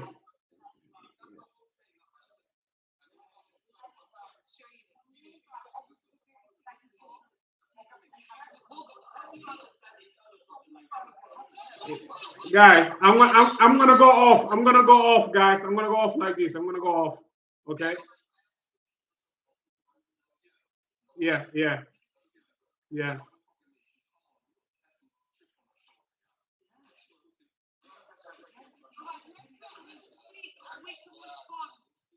what's happened is we're having a fruitful conversation. When it's me, Ayana, Rach, and a couple of others, and we're having a fruitful conversation. She's come.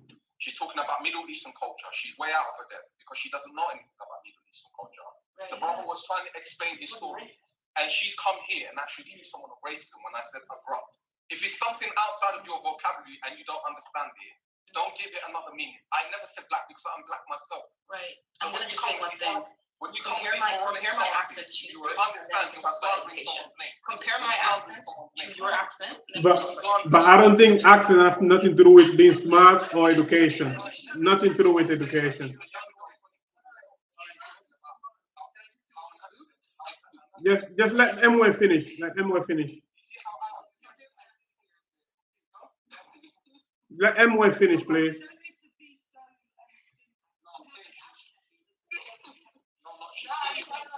So let's Emwe finish. Sister O, yesterday I had to drop you off because of that. You know, sister they just gone off. Sister 0O. I had to drop her off yesterday because of the same reason. When you know laughing on the background, making small comment in the background, interrupting the live. That's why I dropped you yesterday, and you're doing it the same thing today. So Sister O, I need to have a live just with you so you can come in and talk, share your mindset about huh? Yeah. So I will have Sister O. I've been trying to follow him back. What I'm gonna do, we're gonna have live one day. Then you can come up and I'm gonna give you the panel, to talk about your life as a woman itself in the Western countries. What do you think about marriage? Why do you think a marriage is dropping? Okay, Sister O. I would love to give you a panel one of these days, so you can just come and talk about whatever you want to talk. But when you're giggling on the background, interrupting people, it's just not respectful. I would treat you how you treat me. If you interrupt me, then I would definitely interrupt you to finish my point. Okay. No, I think you program. No, you're programming. Sorry, I've had to please say one thing. I put on my head, I'll see my station now. Scary, scary, Adama, yeah, sorry, you've been trying to speak, Adama, go ahead. Adama. Okay, yeah, Sister O, I don't know your name, so just go O0, so follow. Jamila. Is it Jamila? Yeah, I'm Jamila. No, the sister is, I think you were talking about me. You're talking about me, that's very. All right, fair enough. But I was saying that I need to bring you on one of these days. Let me know if you got time tomorrow, Sunday. If you got time tomorrow, Sunday. Yeah. Yeah, then Cairo can come in. Yeah, no, I'm just gonna make my final point about race. The problem is she's been radicalized with it. You can see she carries a level of prejudice to her. Yeah, the brother from the Middle East was explaining his story, and what did she come back with? What was her rebuttal? battle was, oh, this is what men in the Middle East are used to. Yeah, this is why they don't like women talking. How do you know? You've probably never been to the Middle East. You know nothing about Middle Eastern culture, and you know LCM. You can be my witness. I said abrupt, and immediately you can tell she's programmed, and you can tell she's been seriously radicalized. And this is what I'm talking about. There's a lot of women who are underqualified to talk about what they talk about, right? And they have no knowledge of what they talk about, but they sit here and give opinions that they've never been married, they've never had proper relationships, but she's 24 and she's here as a women empowerment coach, and she's here to give us all of this advice, and she's right and we're wrong, and she's never cited facts, she's never cited research studies, she's never cited anything, but she's here and she's right and we're wrong, and because she's a woman and she has all this power that women didn't have and they were so oppressed and so on and so forth, now we have to sit and listen to the dribble that's coming out of her mouth, even though she slandered a number of people. So the same prejudice she's talking about, she attributed that to her brother in the Middle East despite not knowing nothing about his culture. And she just accused me of the same racism. Okay, Kyra, come on in. But I will bring the sister tomorrow if she's alive. I'm going to give a panel to talk about women rights, to talk about feminine, to talk about anything she would like to talk about. I'm happy for that. Yeah, come on in, Kyra. Sorry? So I'm originally from Egypt. I'm Christian, but I lived all my life in France and UK. So most of my life outside. In fact, I'm originally from the You're Middle an East, Arab Christian, which is quite rare in yes, Egypt. it's rare. No, it's not rare in Egypt. It's not. I went to Egypt. Egypt is like 50-50 Christian, 50. No, it's not 50-50. Please, it's not 50. But it's near enough. There's a lot of Christians in Egypt, mate. But it's A lot. less of a percentage. Jamila, I just It's wish not that much. It's maybe 60-40. Okay.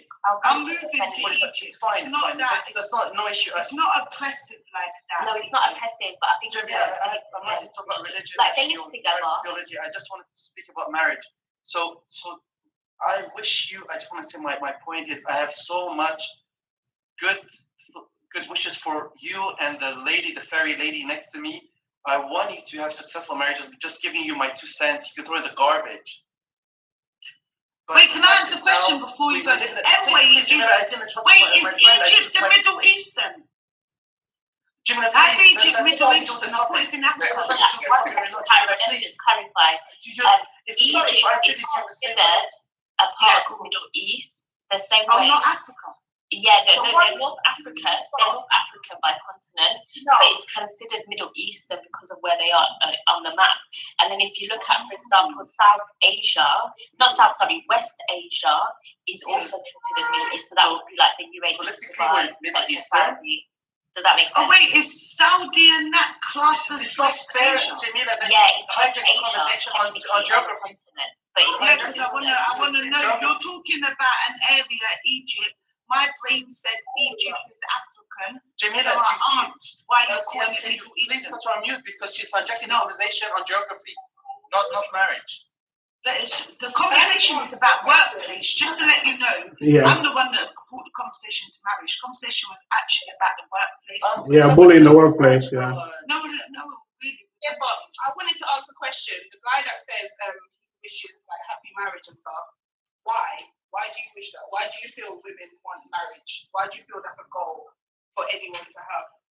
Well, you agree that divorce is wrong, that you can have kids, and it's good to have the same husband with your kids.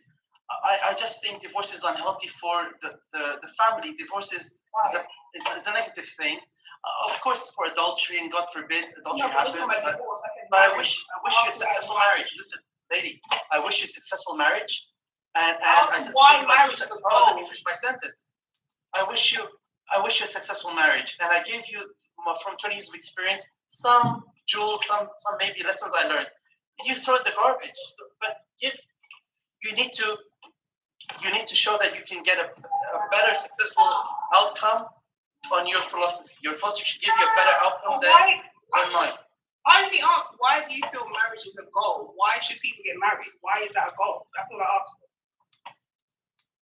Why is that a goal? So, well, the family is the building block of society. It's a family, and a broken family, or you having kids with many men, I don't think it's conducive to society. Okay, that's my That was a opinion. stereotype. Now, So what if the woman don't have kids at all? She just wants to be by herself. that's a fair point. That's a very fair point. Okay, but I respect that. But generally speaking, you know, the population growth is important.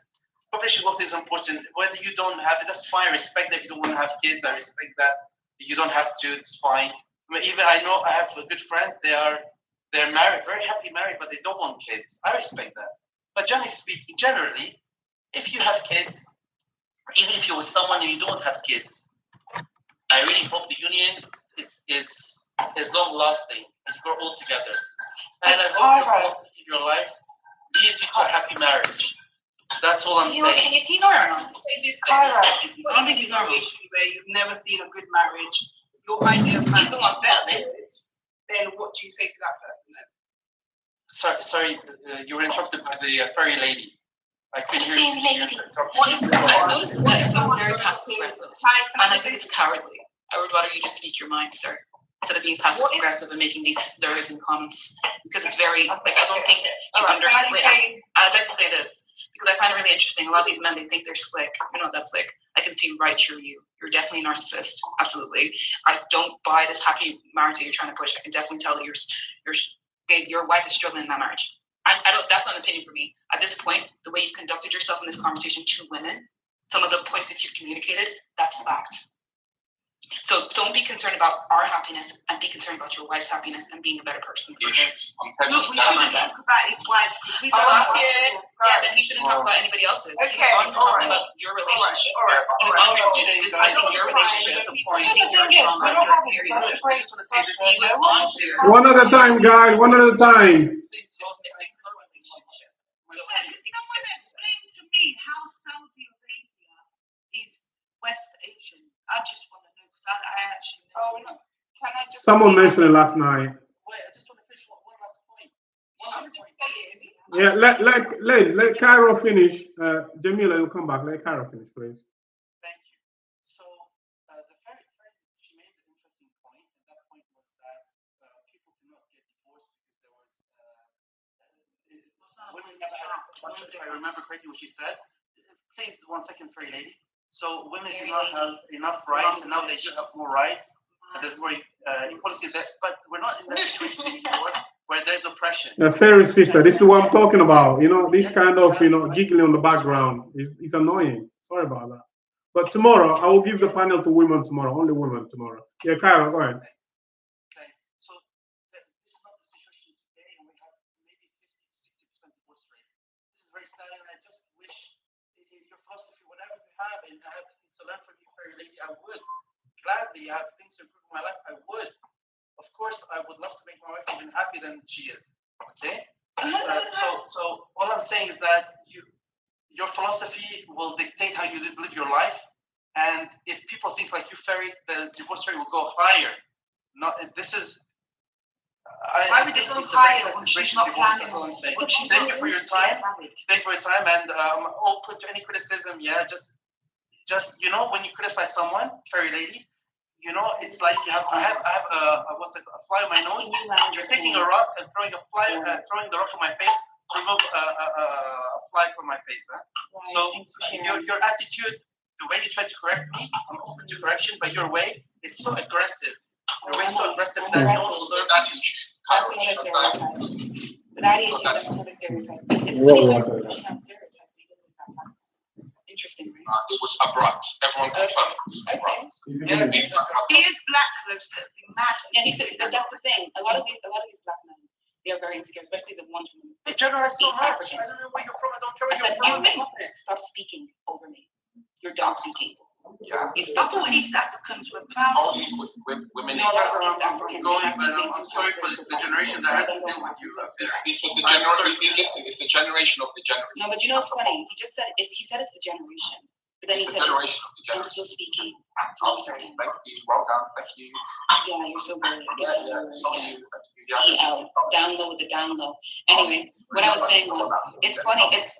It's of course you know. That's why I started panicking. Okay, yeah. Right? No one's panicking. Of course. But when it comes to this conversation, I find it really interesting the fact that he just said that if a lot of people thought like me, then the divorce rates will increase. And Then he's right. obviously He's it's absolutely because of my unequivocally thinking right. that the Yes. divorce But she's not planning on getting married, so if the people think like her, the divorce rate will go down because no one will get married.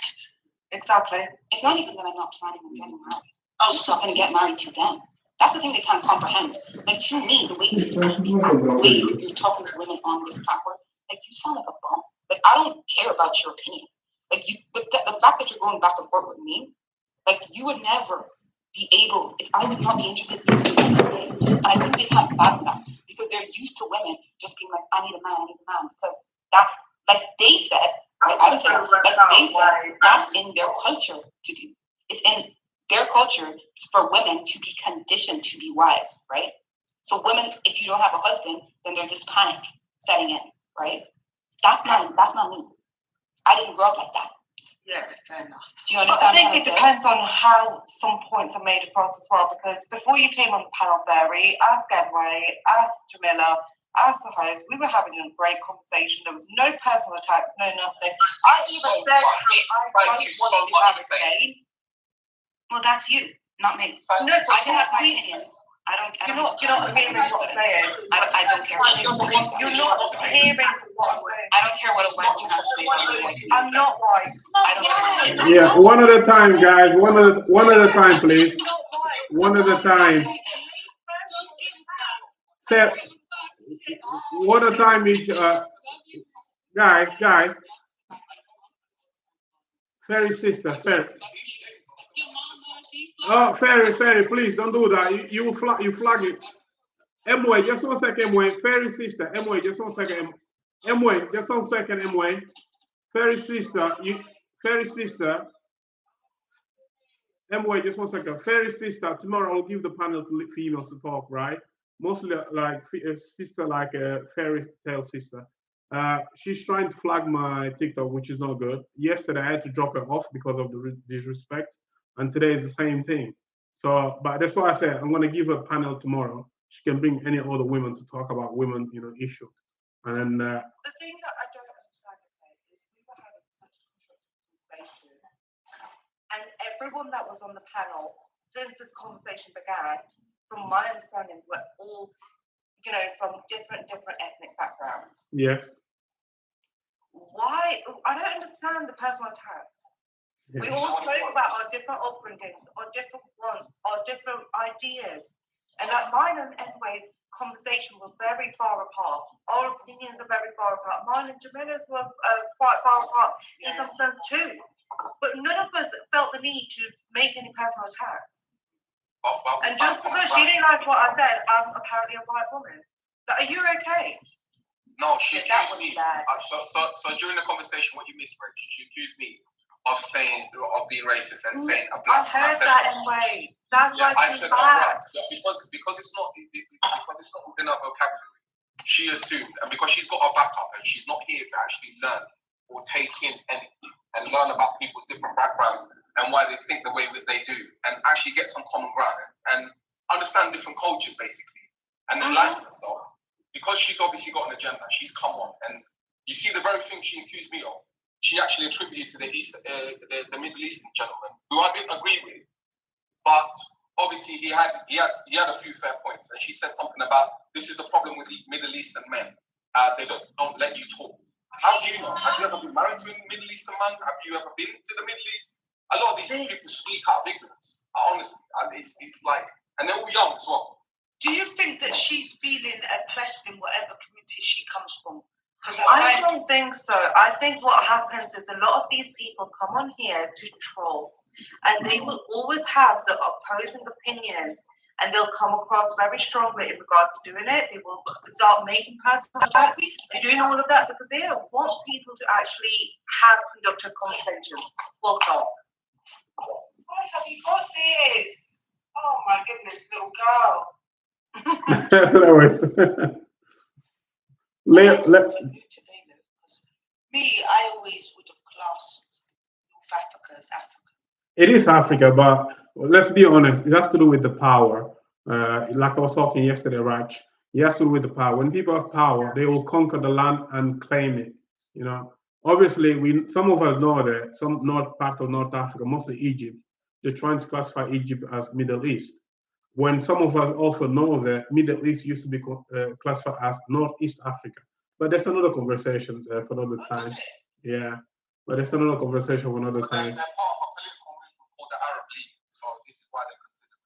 Well, They don't. yeah, exactly. Okay, so politically, more like politically than Middle Eastern. Yeah, not by, because look, if you look at the map even, not by geography, nobody's the Middle East. None of them are the Middle East because the Middle East is considered North Africa, Northeast Africa, yeah. Egypt, Libya, etc. And then the other side that is considered Middle East is West Asia. So like Saudi Arabia, Dubai, places like that. Do you see? So none of them are technically Middle East. What would Cyprus and the side of Africa that have Because politically aligned. do you know my dad? He's from, well, he was from Cyprus. He's dead now. But why? Walaikum salam with that. Go ahead. Yeah, go ahead. Yeah, Cyprus is split into Europe and Turkey. So.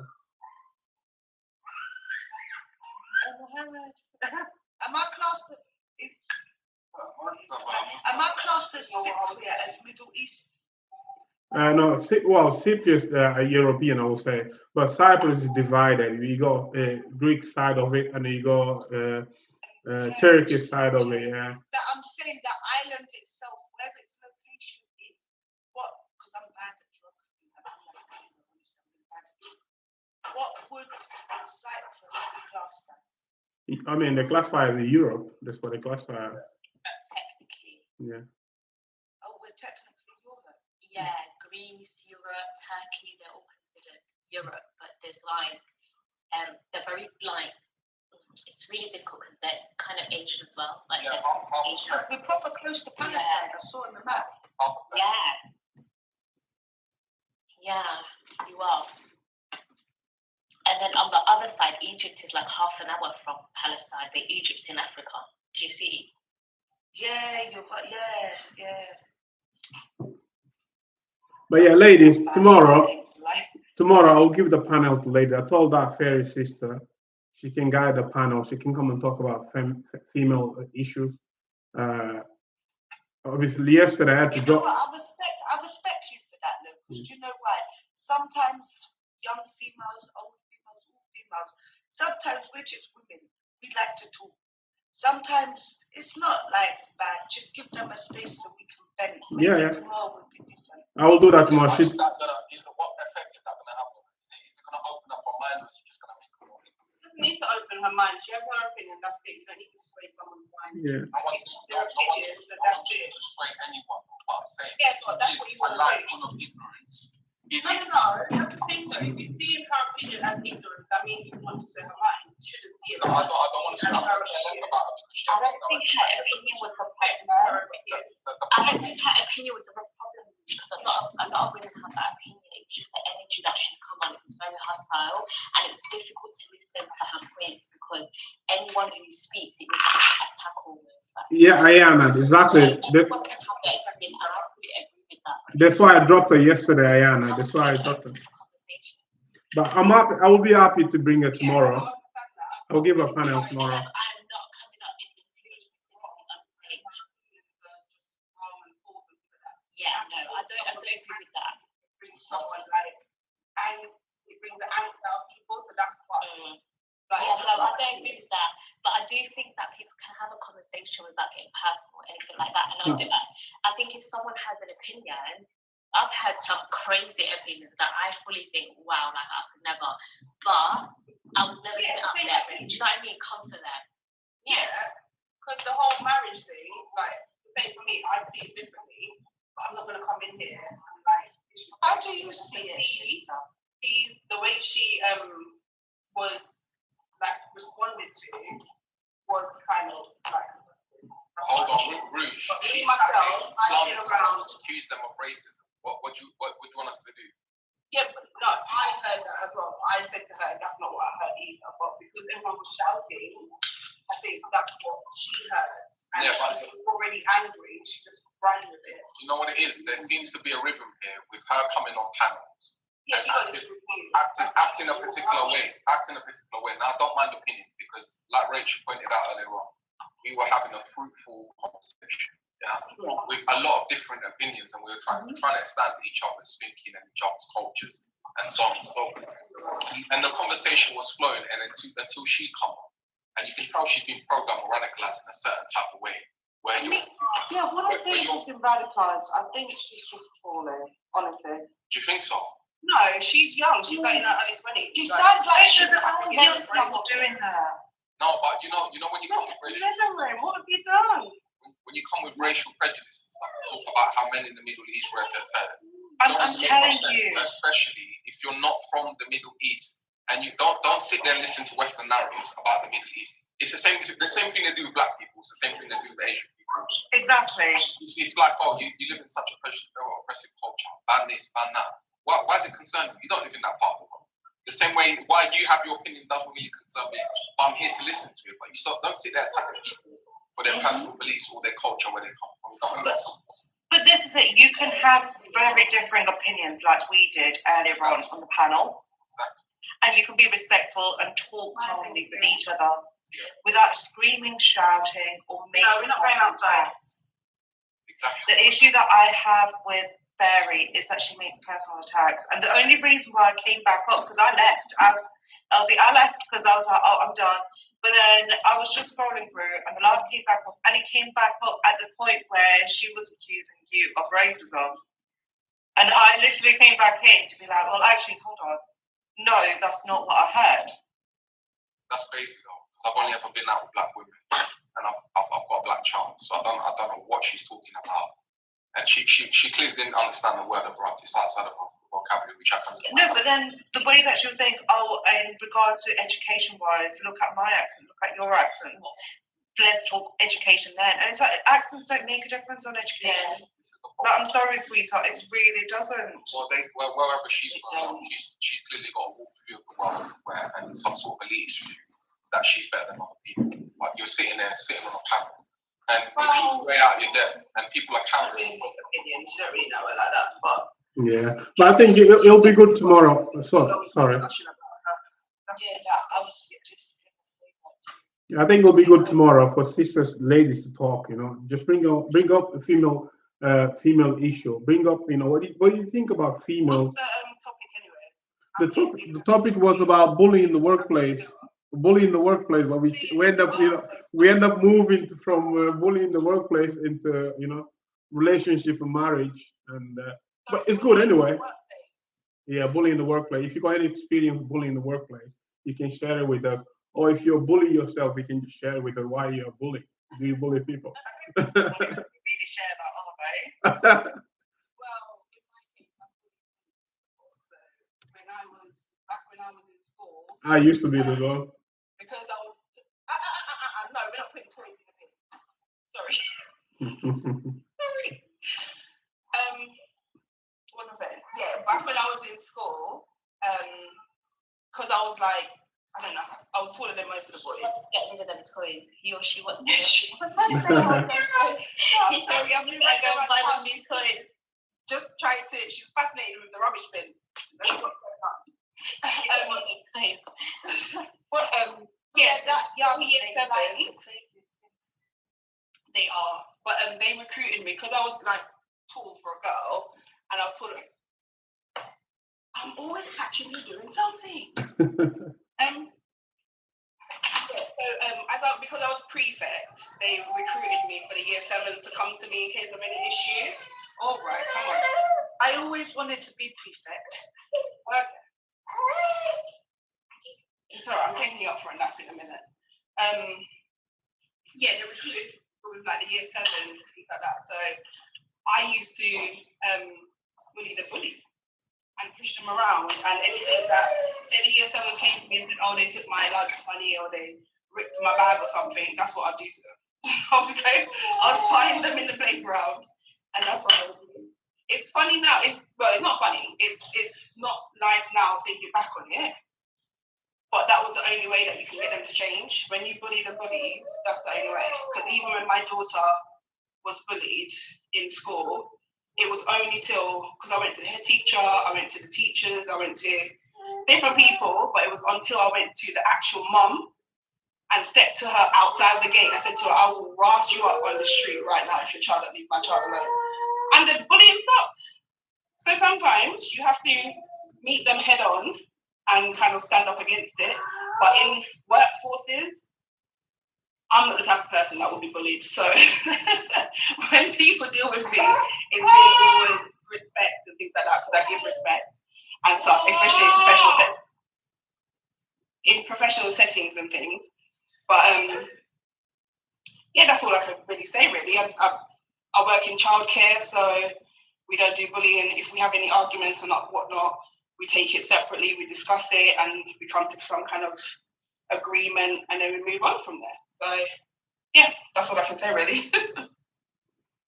Well, that's good.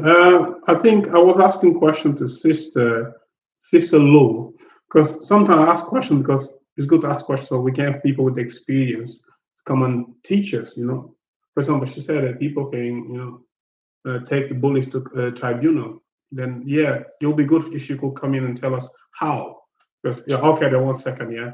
So I think these lives are important because we can be helping each other. We don't even realize it. People with the experience. You take bullying to tribunal. I think that's like if they do something like detrimental to your child. I think if they damage them. Yeah.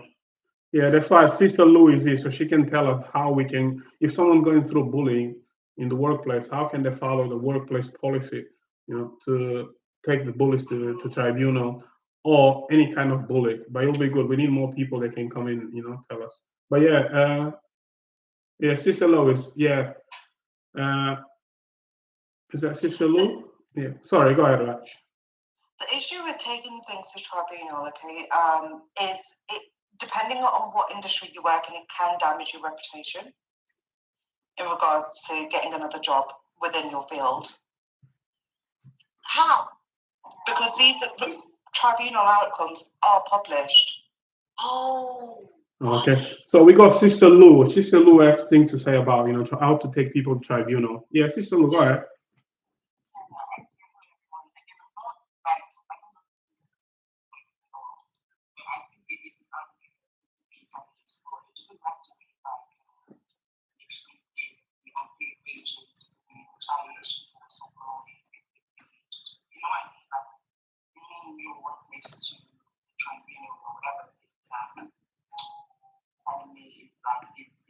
It's an option, of course. I think a lot of people like foods or maybe brings ingredients, right? So this needs to happen to work. What's your Sister, do you think you could speak a little bit closer? Oh yeah, sorry. You're a bit faint for me. Yeah, I can hear you, but you're faint. I don't know if anyone else. Are you at work, Lou? No, I don't work weekends. If you give me like 5 to 10 minutes, I can come up and I'll step outside because I love the gym. Okay, that'll be good. That'll be good then. We'll see you in 5 minutes or 10 minutes. Take your time. Yeah, Sister Lewis. I want the Sister Lou to speak about your question. It is really important so we can bring people, share this life with people that have experience within the subject we're talking about. It'll be good because we're here to learn, not just argue. We're here to learn. Yeah, true. I'm just chasing a 2-year-old around the house. Yeah. Is anybody else would like to say anything about bullying? Welcome back, Zara. Thank you for the likes. Anybody else would like to talk about bullying in the workplace or marriage? Or would you like to leave marriage for tomorrow, ladies? As the sister. Let's leave the marriage topic for a different day, not tomorrow, because tomorrow you've got your session live with Barry. Yeah. So okay. focus on that tomorrow. Yeah, I'm waiting for her to let me know what time. Another topic on a different day. Yeah, I'm waiting for her to let me know what time. But then all of you women, I will open the live. All of you women can go because we got moderators. Lois is one of the moderators. Yeah, but yeah, we can do that tomorrow. I'm gonna stay on the background tomorrow, so I'm not gonna be saying anything. It'll be a female Sunday, so and I'm always gonna be happy to if any ladies think that we can give you a panel to talk about anything about women. let me know the days. I will just, open the live and let you, take over it. Is anybody else would like to add anything about bullying in the workplace or any question? No, I think I've added my bit at the very beginning.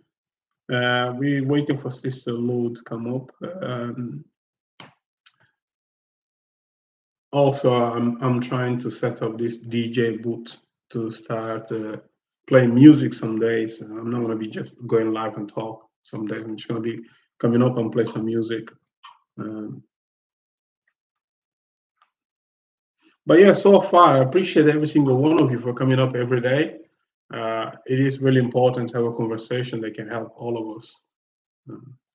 Last night, I just came back. I came back live last night late just to rant about what's going on in Sudan and Congo. Oh, yeah, and today. That turned into a really good conversation, though. Yeah, it was good yesterday. Yeah. See, I like conversations like that where you guys we're all listening to one another. The conversation's calm. We may not agree, but it's calm. Like last night, how calm was the tone? Yeah, it was good. It was good. Then you came on to like vent, and you didn't even turn into like a whole venting session. Yeah, I think it was about full on proper like conversation. Yeah. Yeah. So we just wait on Sister Lou for now. Let me see if anybody else I can invite come in and talk about bullying in the workplace. Guys, if you're watching this live, you have experience with bullying in the workplace, come on in, share your opinion. Talk to us about bullying.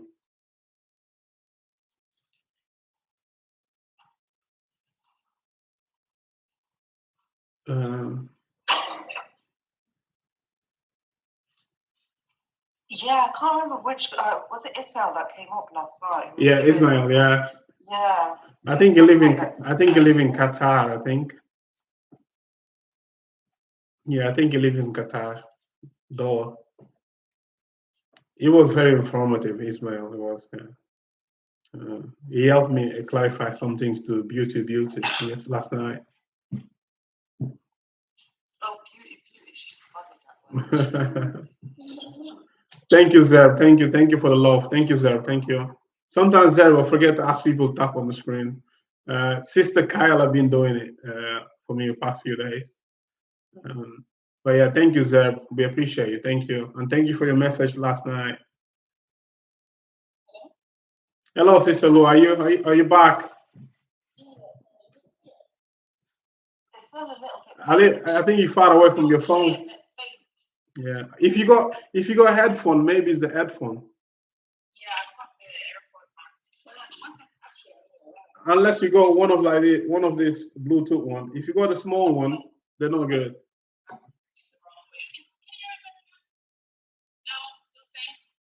It's a little bit better. Yeah. Yeah. I have the headset the other way around, and I'm outside too, so maybe a little bit. Sorry. So what was I saying before? I was basically trying to say again. I don't have the ins and outs of like employment law, so I'm not, trying to pose myself as some sort of expert. I'm somewhat familiar with grievances. I've known people have gone through the process, or I've even tried to take my workplace to like a tribunal, but it didn't get that far. And sometimes it's more of the intent, you know what I mean? Because a lot of people, like, there are laws, there are like employment laws and things like that protect you as a worker. Of course, we always hear that saying of like, okay, HR aren't there to protect you, they're there to kind of like protect the company and things like that, right? But there's like any contract, you're not just signing a contract with the salary that you're getting, you're also signing a contract to say that you will abide and adhere to like code of conduct, code of conduct, and all in terms of behavior, and all employees do that. Now, how well the workplace, makes people adhere to that is a different story. But again, if you take that to an outside source to evaluate, and there is grounds for you to, win that, then why not? So that's how I see it.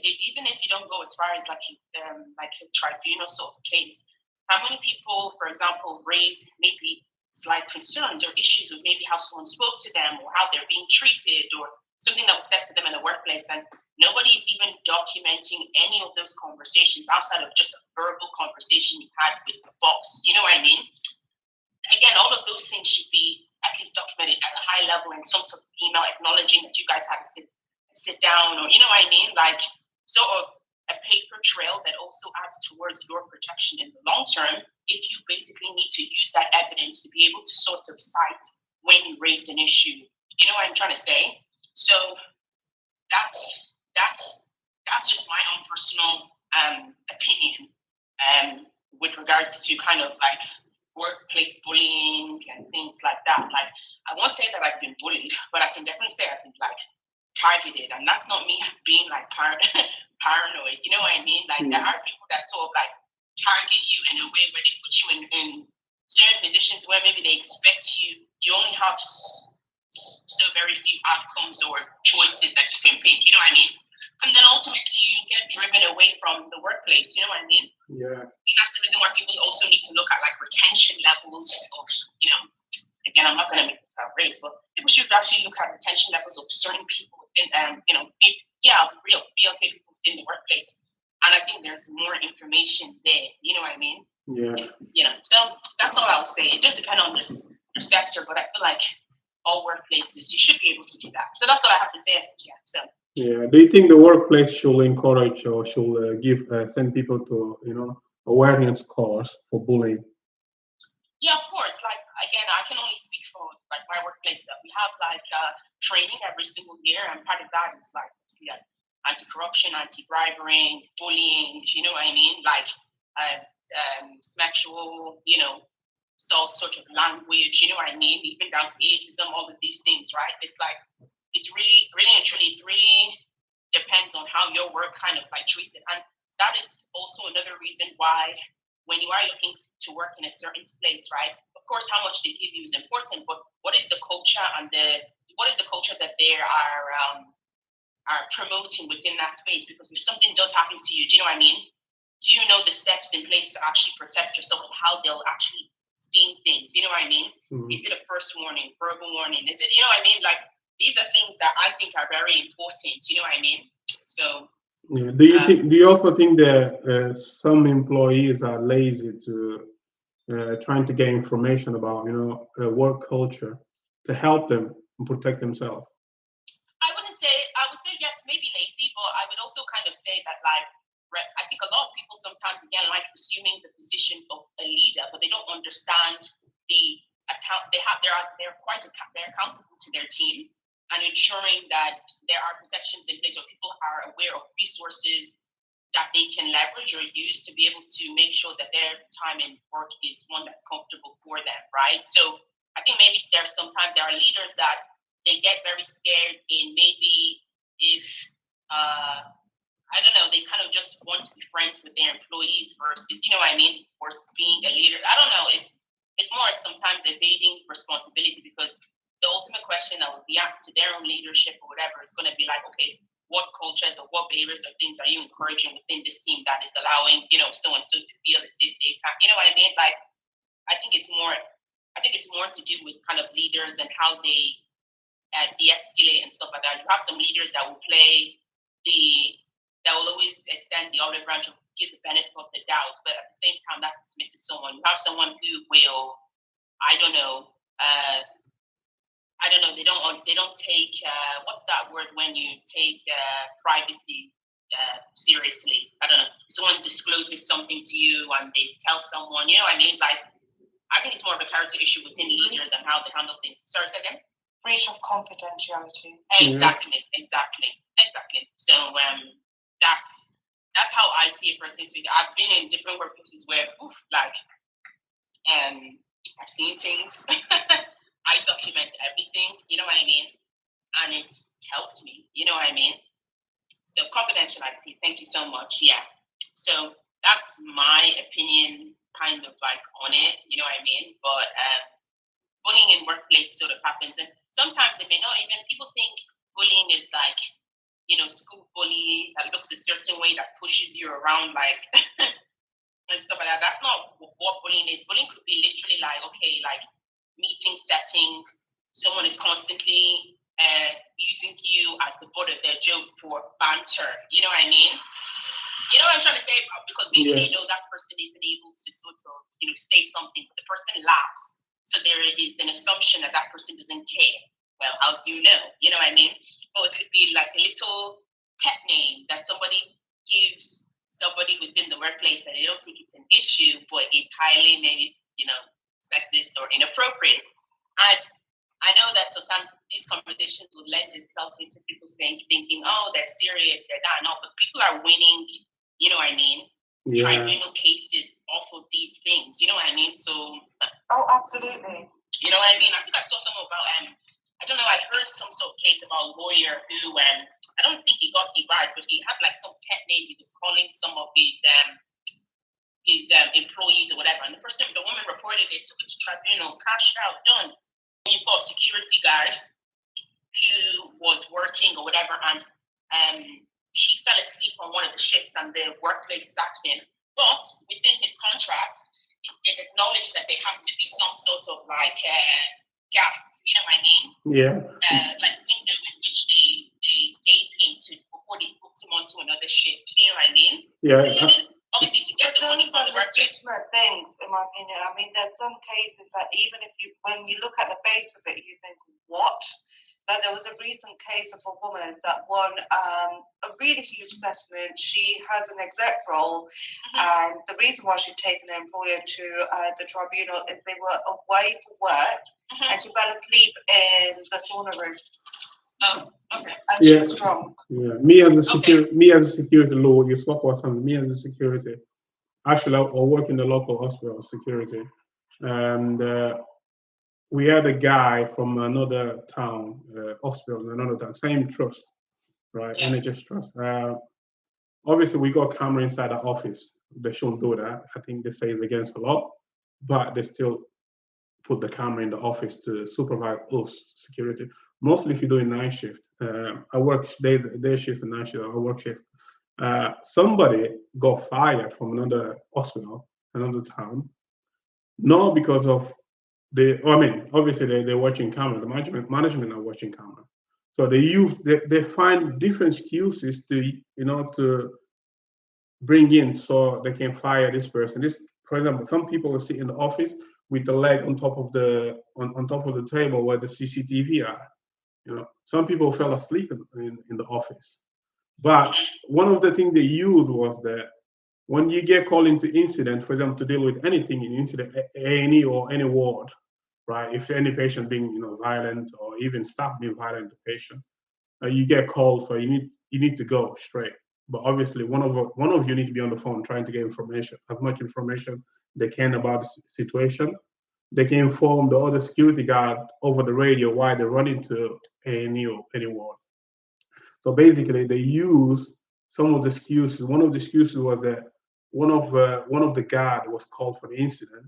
It took him 5 minutes to leave the office. 5 minutes. Then they brought up other things and they used against him. So he got fired for it. So whether this person went to tribunal or not, I don't know. Or whether this person don't know how to act.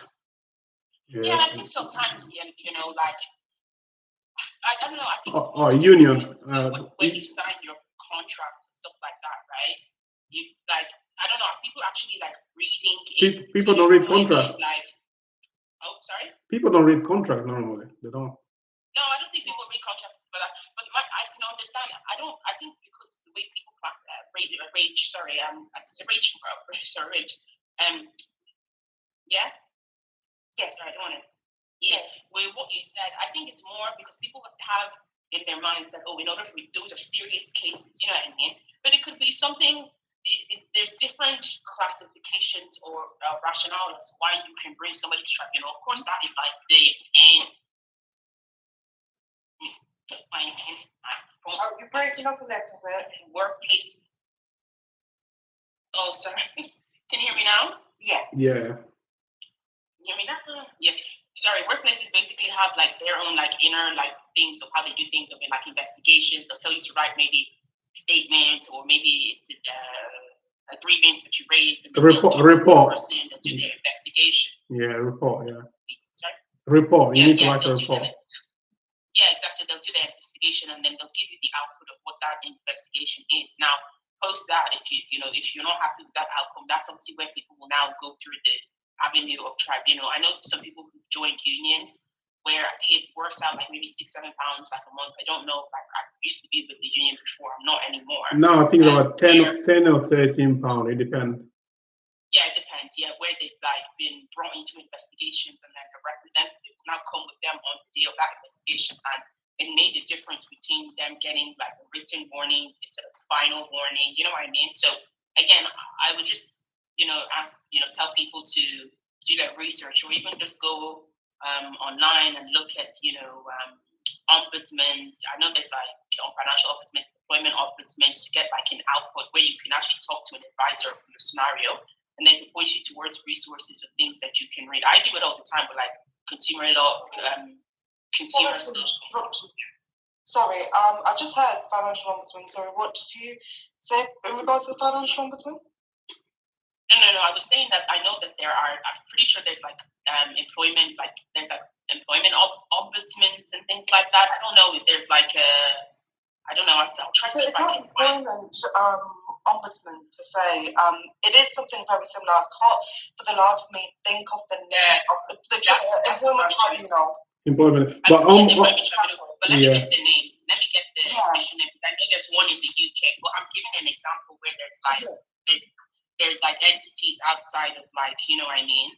The workplace where you can also take, get an outside perspective, you know what I mean? Because sometimes your workplace will make you believe that, that's all that can be done, you know what I mean? And people leave it at that or accept whatever fate it is and then keep it pushing, which I'm saying, no, you can do your research behind it, so. Do you think? Yeah, no, I get it. Sorry. Go ahead. Doing like, when you do a million and one different things. Yeah. And you're half listening in, half listening out. So when I heard you mention pause, I was like, oh, what is it that you're saying? Because that is one of my backgrounds that I did do a contract for the financial ombudsman as well. I think financial ombudsman is the last resource. If you can't get any help, I think they are the last. No. It's different. No, just to clarify my point, I wasn't saying that financial ombudsman is like what the hell? The financial ombudsman is really bad. If you have an issue with your bank or financial services, yes, you go and they don't even sort that, then you'll take that to the financial ombudsman. Then an adjudicator will look at it at the financial ombudsman.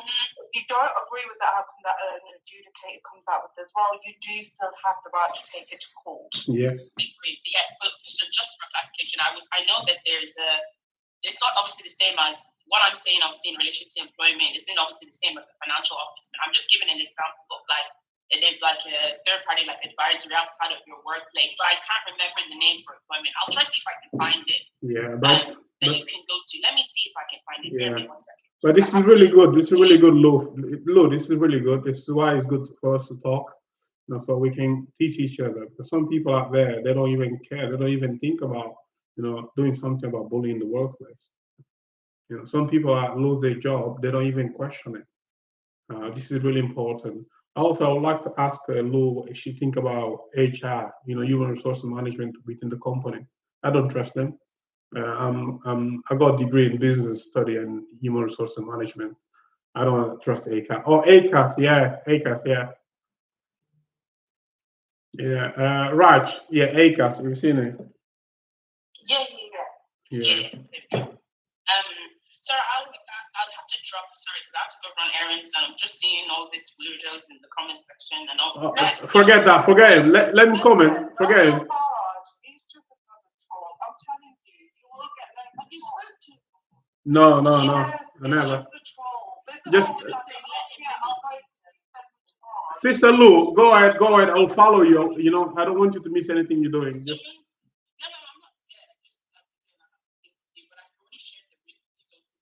That I have about it, but again, people shouldn't feel, I guess, it shouldn't feel like, but if the workplace says something, that's the final outcome. I think people just need to just read their contracts, have an understanding of their rights, document everything. If you think there's a grounds of a grievance, raise one, document it. You know what I mean? Sometimes the paperwork or tracking of things may be on your part, but sometimes that can be the difference to sort of like, I don't know, kind of saving you in a sense. You know what I'm trying to say? So yeah. Thank you. We appreciate you. We appreciate you. I will follow you. Please follow us. That's really good. You had a good insight about, thank you for sharing ACAS. And thank you for encouraging people to do something. Not a problem. Have a lovely day, everyone. Thank you. You too. Thank you. Yeah. So regarding Nigel Farage, when we get trolls like that, let them comment. Let them we can even bring them back. But the good thing about technology, some people can be able to allow them comment, and then I don't have nobody here, but I could have someone next to me that know how to find these people, then they can just get access to the camera. But I don't have nobody that can do that. But sometimes let people troll. Let them do that. If that's how they live their life. Some people can only live their life draining somebody else's energy. The thing is, the more comments you get on your live as well, the more the algorithm pushes it to people's For You page. Yes. That's the reason why I was just chatting shit with them. Thank you. And thank you anyway for double tapping, sending us some love. We had Zerb. Zerb, thank you so much for encouraging people to tap on the screen. We appreciate that. Appreciate that, Raj. Yeah.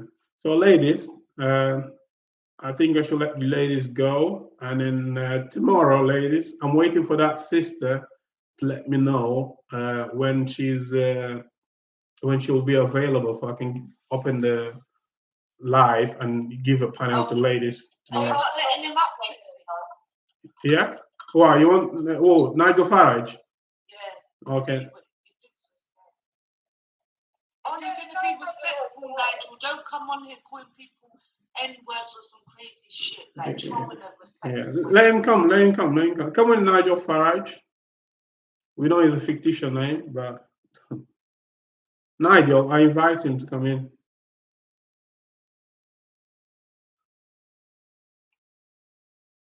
I was thinking the banana is maybe a little bit of a waste of time. Yeah, I don't think it's covered. He's a scared one. Yeah, these are the people who don't face to face. Yeah, I'm security and bouncer. I deal with all this kind of nonsense. But anyway, I learn how to deal with them. But face to face is always different. It's not the same. But it's good when, like I mentioned yesterday as well, sometimes it's good to let people talk, they speak their mind. It's good to know who you're dealing with rather than dealing with, backstabber.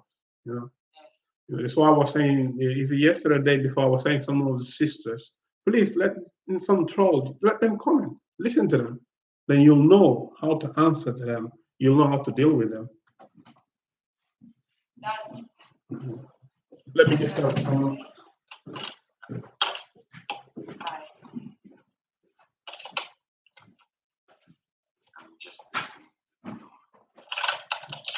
What's the point of the conversation? What are you talking about? Workplace bullying? Yeah. Yeah. So that's I have really extreme views on the NHS because of workplace bullying. Are you Ian? Yeah, basically. Right. I invited you to talk about this. You know that because you had a bad experience, and you're the one. That's what you want to do. Oh, okay, yeah, well, yeah. Because it's so complicated. I would describe the NHS I can only speak for London. I would describe it like Orange is the New Black, and if you don't have a crew, or if you're like my crew, like in female prisons or anything, team up in gangs, right? Yeah. So that's what it's like in the NHS. So there's Nigerian gangs, then any African can fit in, but it's bulk Nigerian. And then you've got the Filipino gangs, and then you have the Indian crew, and then you may have that. And I the only people that were not all the way. There was one Irish girl that was a little bit iffy, but I still got through her mentor. She still signed me off. I just found the ethnic groups were terrible, but I said the Somali girls didn't sign me off. Well, do you know what? Yeah, looking back, I would advise if you're a student nurse, right, and you go into a ward and you know it's toxic, leave the ward and say I'm not working in this ward, because they will once you get into their layer, you're done. Yeah, I think Rach was saying earlier that you could have asked for a swap or something. I don't know. Are you all student nurses? Sorry? Are you student nurses or what? No, she didn't get through. They wouldn't sign her off. I don't know if you're all student nurses, but I don't know if anyone else is, but I was a student nurse. So. I am a nurse in the NHS for the last 13 years. No, but you'd be perfect because you have an accent, so you sorry, sir. I can tell you some horrible stories as well. Oh, yeah. I'm Romanian. Yeah, but the Romanian, there are a few Romanian nurses. I like working with East. Chef. Czech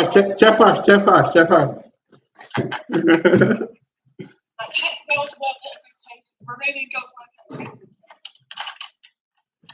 I've been to Romania. I really like Romania. Wow. We don't moan a lot, did we? Huh? We don't moan a lot. We just get on with it. Like, Eastern Europe's calm. Yeah. Dandar, can you share your experiences working within hospital with us, please? About bullying. From experience, I worked in London for 5 years, and now I went back 4 years ago. I went back to Essex, where I came first time in this country. And, I had quite an awful experience with the Filipino lot. With the Filipino crew, they're little, but they're wicked, you know. I'm not a crewish guy. I don't join a crew. I don't make myself part of a crew. I don't like segregated communities in general. You being a man can protect you well, because there's not many men around in the nursing team. So that can protect you. Yeah. Sometimes a disadvantage because of this. Sorry, Rudy. This point in time, I was the only male in the department, so that brought me more problems. You think? Because ladies somehow they have a barrier in talking with men. I don't know why. They find me intimidated, or they don't interact.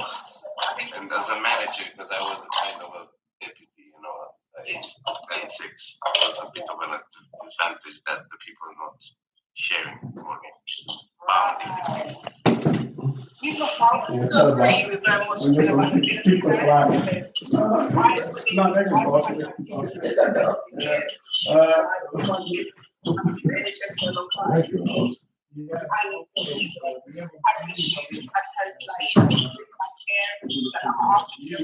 between. What I noticed that they tend to, especially Asians, nothing but at a personal level, they're great people, but as a community, they tend to segregate. And as a workplace, as a colleague, it's not very nice to see segregated staff members. I mean, they go in one part of Filipinos, the other part of blacks. I don't like that. Yeah, we are all in the same boat. We should be all. But it's not. It turns into a prison system. And the thing is, that we would have probably got on, but then it's like they don't like it when the outsiders hook up as well. They don't interact with the outside. Yeah, they game to play. But the white people love me. I love everybody, no problem. I don't care about the color.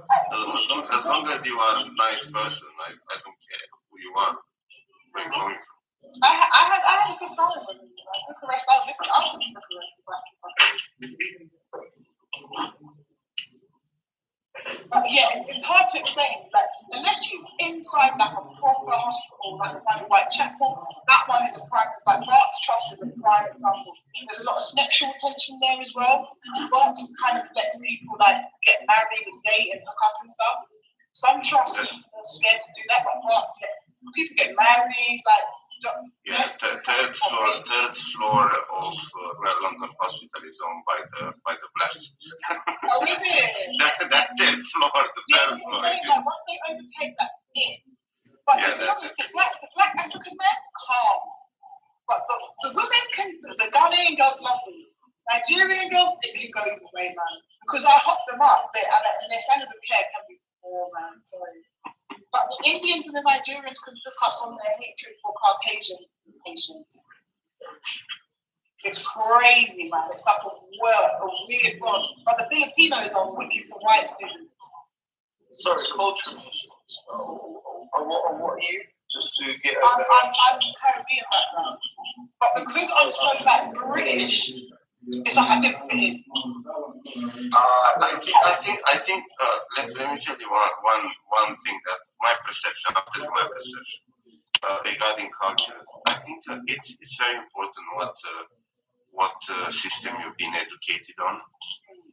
So if they came, I noticed that among Filipinos as well, because not all of them are like that. Filipinos, even other cultures as well. It depends where they made the school, which area they grew up, and what they were family context. Because if they had a nice education, they would tend to be mannered. 100%. Because there was, I had friends in France here. There were trans nurses in the cancer department, because the cancer ward guy was a gay guy, and he would hire straight up transsexual nurses. Oh, they do that. They were lovely. Trans women make great nurses, not gonna lie. And then there was one particular one, and I had this weird European Brazilian mentor. She was so racist, so racist. And she was the reason why I had to leave France. And then she was trying, what made you? I worked at Barnes for 5 years. That's when I went. Yes. What they do, so if they're trying to come to get you, they use the report. So that gives that's the dilemma, isn't it?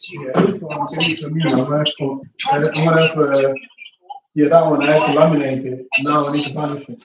But laminate is much better. So this one will be for me where you can sit down TV sofa. Yeah, my one I got, this one. Another aspect about Nigerians, they never say hello, they never say good morning or whatever they want. When they come into a place, they don't say hello, how are you? Nothing, they just go from bed to time. They're nice. I worked with a lot of Ghanaians.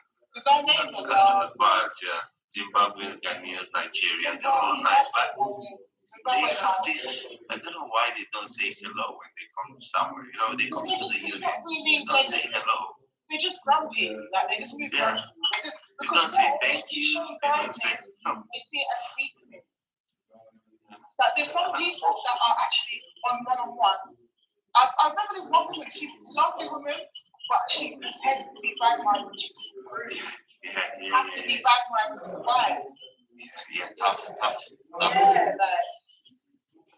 Maybe that's their way of thinking that's a professional behavior. Yeah, they don't understand professionalism.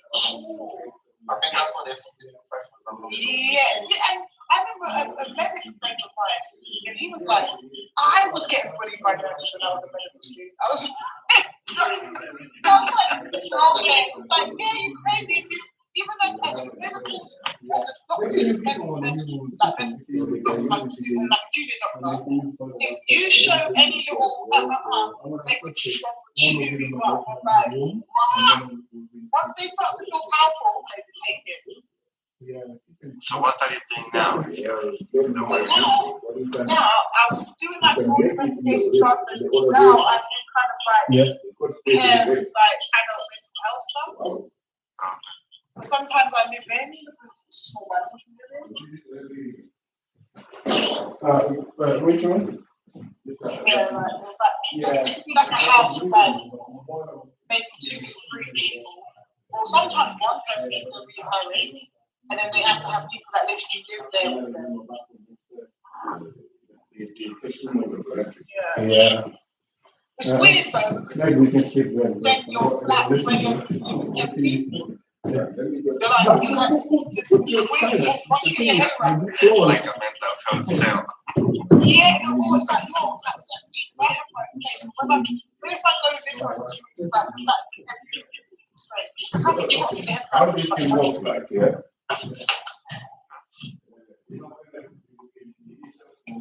it's good you found your pathway, you know. To be honest, I should have been a nurse prescriber by now. They really and truly they did ruin my career, because you don't do something like you don't retrain. Because I already had a degree, I did a 2-year passport. You don't retrain something like nursing as an adult for a job. You do it because there's not much of work. Do you get what I mean? And I used to work in GP, so can you imagine how it feels here when I'm getting emails from GPs going, hey, we're looking for a nurse prescriber £50 an hour, and I'm like, you know, because I got blocked by idiots.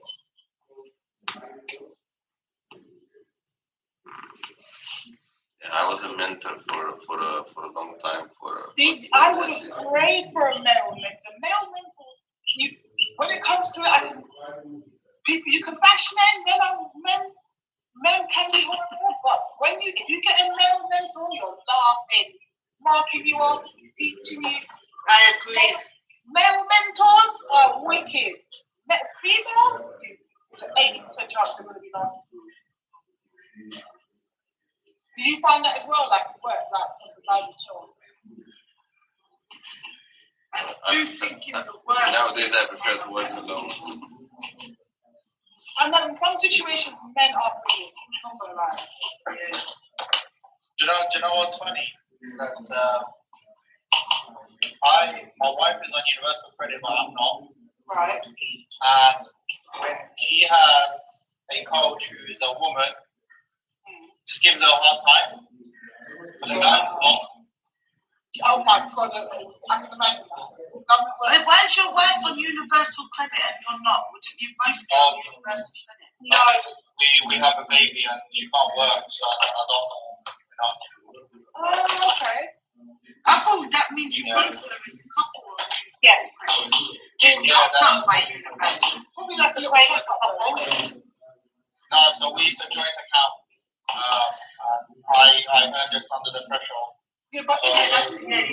So it's a top up. You both get it, not just your wife. No, yeah, but we both get it. But because I work, they don't get me to come in. Yeah. But for her, they get me to come in. But it's the lady to give her a hard time, or the guy don't. Yeah, the women in there can be bonkers. Remember back in the day when I used to go back in the day when it was like a gyro. Always horrible. You can ask me where French is page card, just so you know. Can you? Yes. Ooh. You can do what, sorry? You can ask my coach to reclaim. Oh, wow. But sometimes they just change it to the one you hate's friend. Lie, okay? I swear down. That is a very high language because there's a lot of them on college that get on. So no, and that's the thing. And don't get me wrong, right? It's great, and we live in a right country, especially London. It's great to have people have different aspects and stuff. Like if you can tell, you know, it's good. Like me, even as like the Caribbean, I knew a difference from a Muslim patient and a Hindu patient. I knew the difference, and like.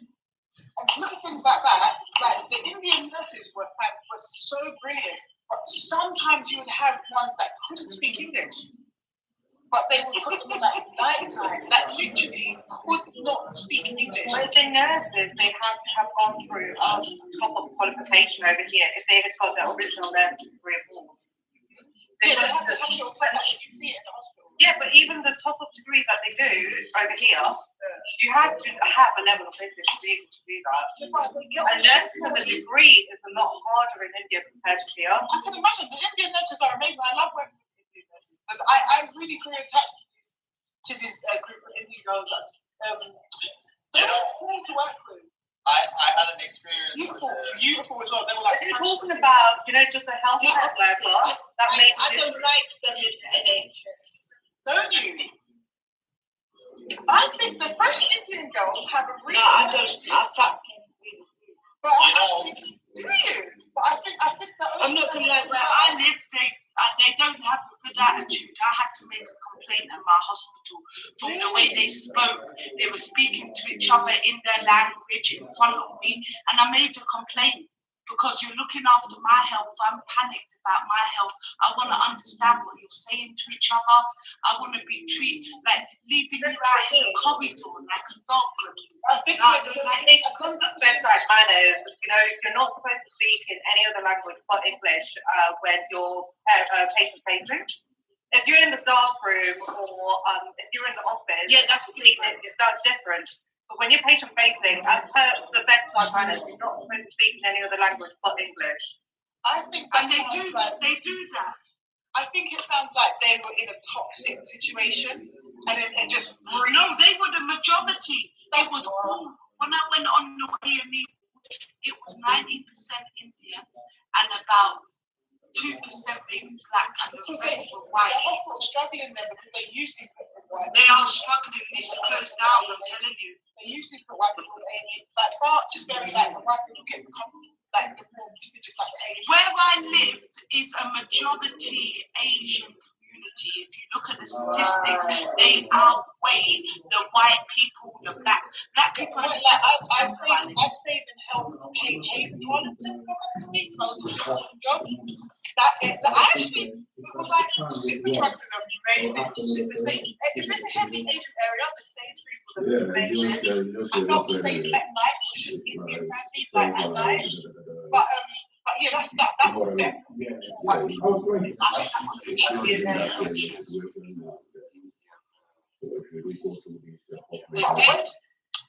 but they paid for them.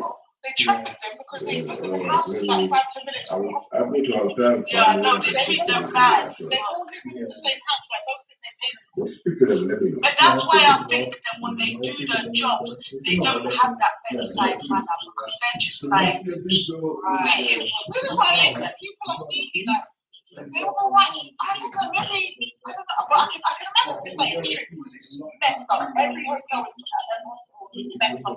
I went to my MP 3 weeks ago, yeah. I'm not gonna lie to you, people be racist, I don't care. I went to my MP 3 weeks ago and had a conversation about the state of Britain and how, you know, we are overrun. And I asked him, can you find me, please, a black GP or a white GP in my area? And I'm not joking, there is not. He couldn't find me one. I actually, funny enough, I went to the doctors for the first time in over a decade. I was English right now. I was like, wow. Yeah, mine is all, and they won't, like, not to be rude or nothing, I ain't got a problem with them as an individual. But as a collective, I'm talking about, not individually, but as a community that's collected, they're very, like, you go into the doctors and ask them something, they don't want to give you nothing. And it's because they're narrow-minded.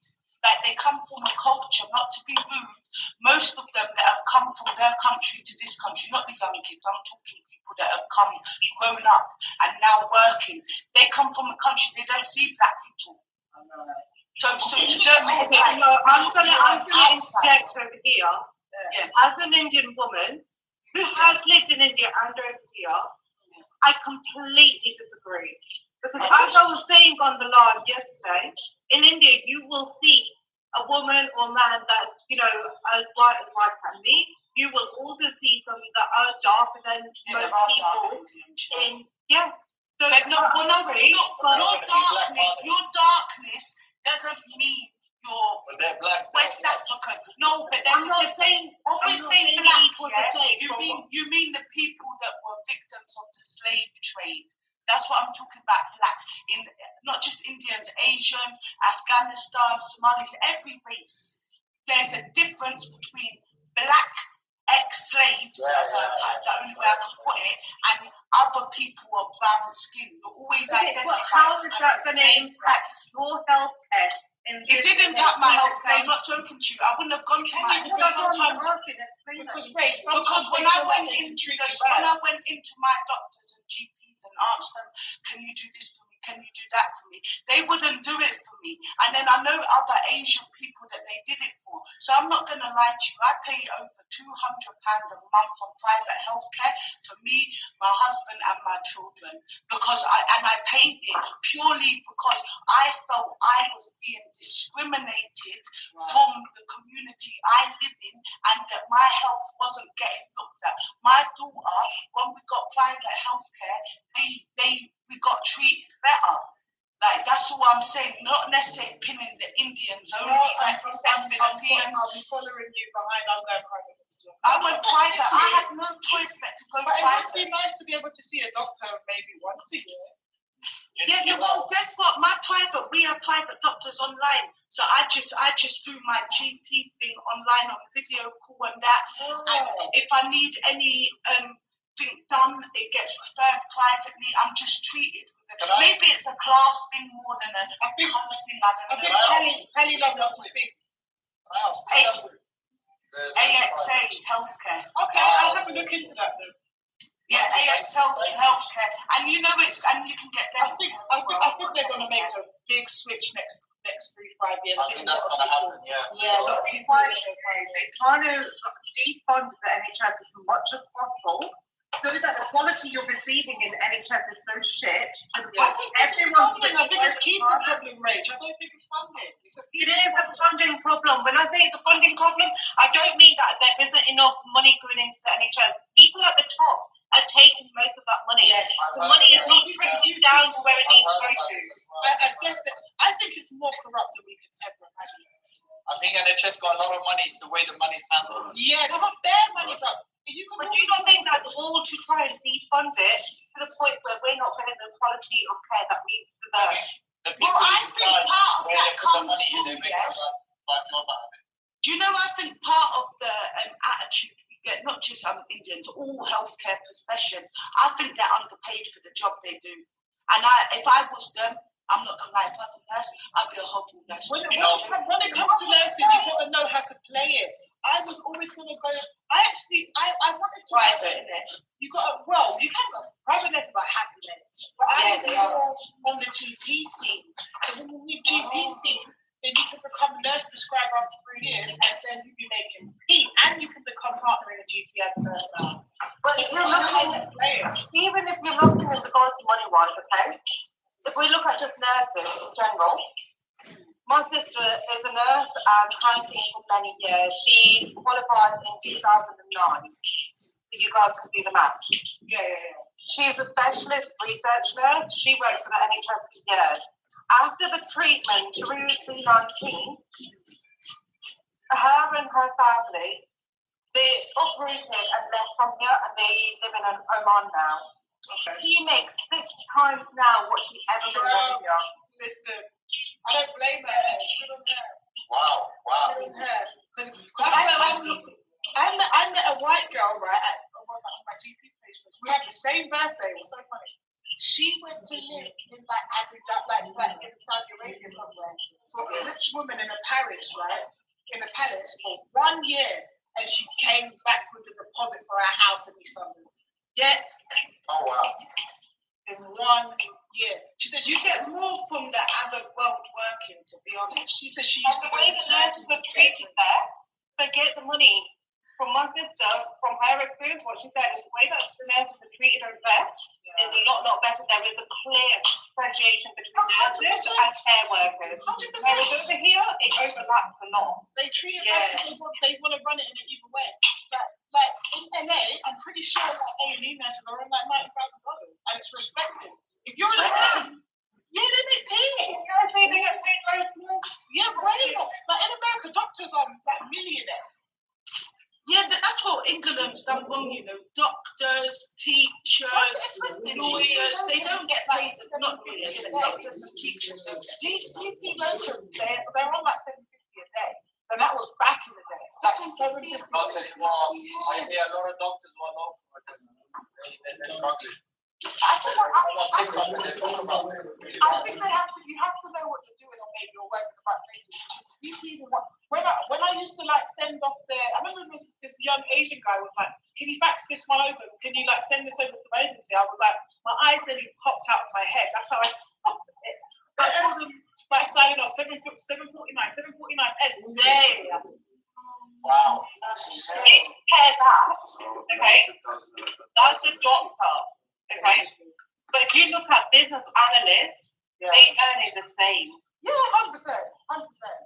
And they're not doing life-saving treatment. I know, it's crazy. You're not doing that. I know, it's a weird culture. We're not sitting over here comparing footballers to doctors. And And doctors and nurses don't get the respect that they deserve. Forget even doctors and nurses, even the care workers. One of the main reasons why I left our nursing degree was because of the treatment, not from the patients or from the other people there, but from the families. Right. Families can be a mad one. Apparently in pediatrics it's crazy when you, because obviously it's about their kids, apparently the families are bonkers when it comes to Rush, what do you do? I need to leave now. I need to prep for a run, but that was fun. I'm working fraud and investigations now. Yeah, I've done a bit of that. It's interesting stuff. What type of investigations? For people claiming universal credit. It's funny when you see an account, like I'm not gonna lie, the biggest account I saw was the Romanian one that had £50,000 in their current account. Oh wow. And she had all these bad ones, but we were like, okay, obviously we got to do that. Funny. It's very funny. I'm gonna come back to you guys soon. I need to do a live. I need to prep. I've been banned, so finally I can come back. All right. Sorry? Yes, Have any NHS management experience? Not NHS management, no. But my dad does. He works for NHS. He works in management for NHS. He says the NHS is underfunded, or he's not funded. No, so for his department, the amount of funding that they've been receiving year in, year out has not increased over the last 20 years. They've got the same budget for 20 years. Yep. Wow. Hopefully, his department, the people that work in his department, a lot of them are on voluntary basis. A lot of them are doing the job because they love it and they feel like it's supported because he works in the chaplaincy department. Oh, okay. I'll tell you guys what. So I work as a receptionist for one of these companies. It's like a private physio, but NHS contracted, and we got a lot of Indian physios.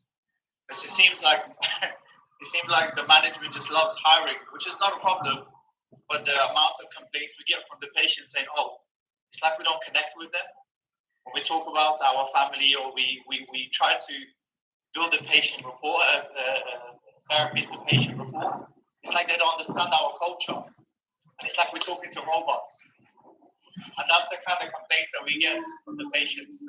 But it seems like the management prefers to hire the Indian physios and bring them over from India, which is not a problem, but issue is they pay them like £12 an hour.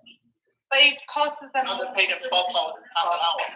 Because partly, because it's there are two reasons behind that.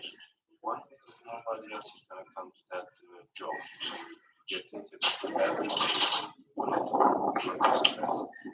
Yes, correct. One, and second is because it's they're obedient and they're cheap to eat. And if you look at the statistics in regards to payments as well of junior doctors, look how much they get paid. Like sometimes junior doctors are working, so many hours straight. It becomes very unhealthy for them. And now imagine, would you do that type of a job for that sort of pay? And yes, people always talk about progression. Progression is not always guaranteed. I agree with the pay bit. I don't think they're paid enough personally, but I do think at the same time we are treated slightly different. I don't know. Personally, that's the experience I personally faced. I just kind of what the guy said, but I wouldn't say not welcoming though, because they do. I'm not gonna lie. My GP, as much as they don't help me, because they don't, they are actually welcoming. Because I don't know if it's because. I don't know why, but whenever I call them, they say, "Hi, Jamila." I'm like, yeah, he's like, no, it's me already. They got my number saved. So they're kind of welcoming, but I just don't think they fully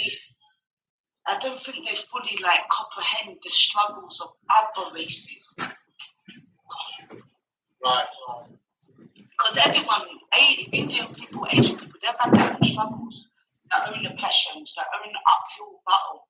But sometimes, when we're two of the same, with both cultures, Black, Asian, we've both struggled in our own different ways. Sometimes you just You just want a bit of sympathy, like, you know what, I know you're a sister, you struggled like I struggled, you know, let me give you a foot up, or let me give you the diagnosis, because, or whatever it is, but I feel like they don't give us that grace.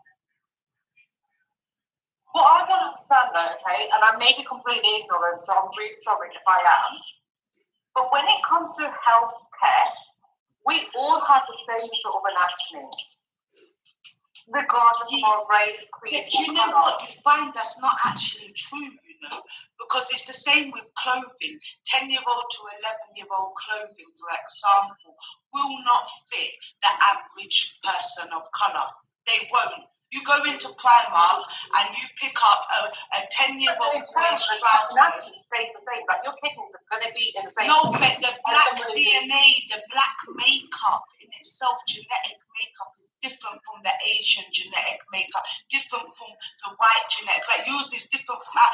There are some aspects, like when you do the testing with black people, you know, for example, their functioning might be slightly different to a white person. There is a slight, we've got the basic foundation, but the genetical makeup, like sickle cell, that's in the black Western African DNA.